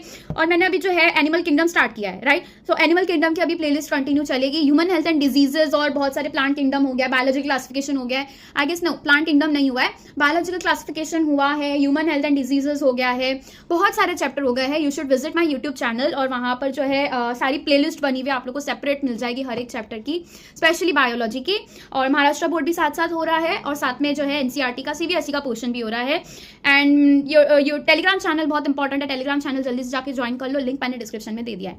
ठीक है, तो पढ़ते रहो, ऐसे ही क्वेश्चन को प्रैक्टिस करते रहो। प्रीवियस ईयर्स क्वेश्चन करना बहुत ज्यादा जरूरी है। यहाँ मैंने बताया T3 सेट का ये क्वेश्चन पेपर मैंने लिया था। ठीक है, सो यहाँ पर एंड करते हैं आज का लेक्चर। Good bye.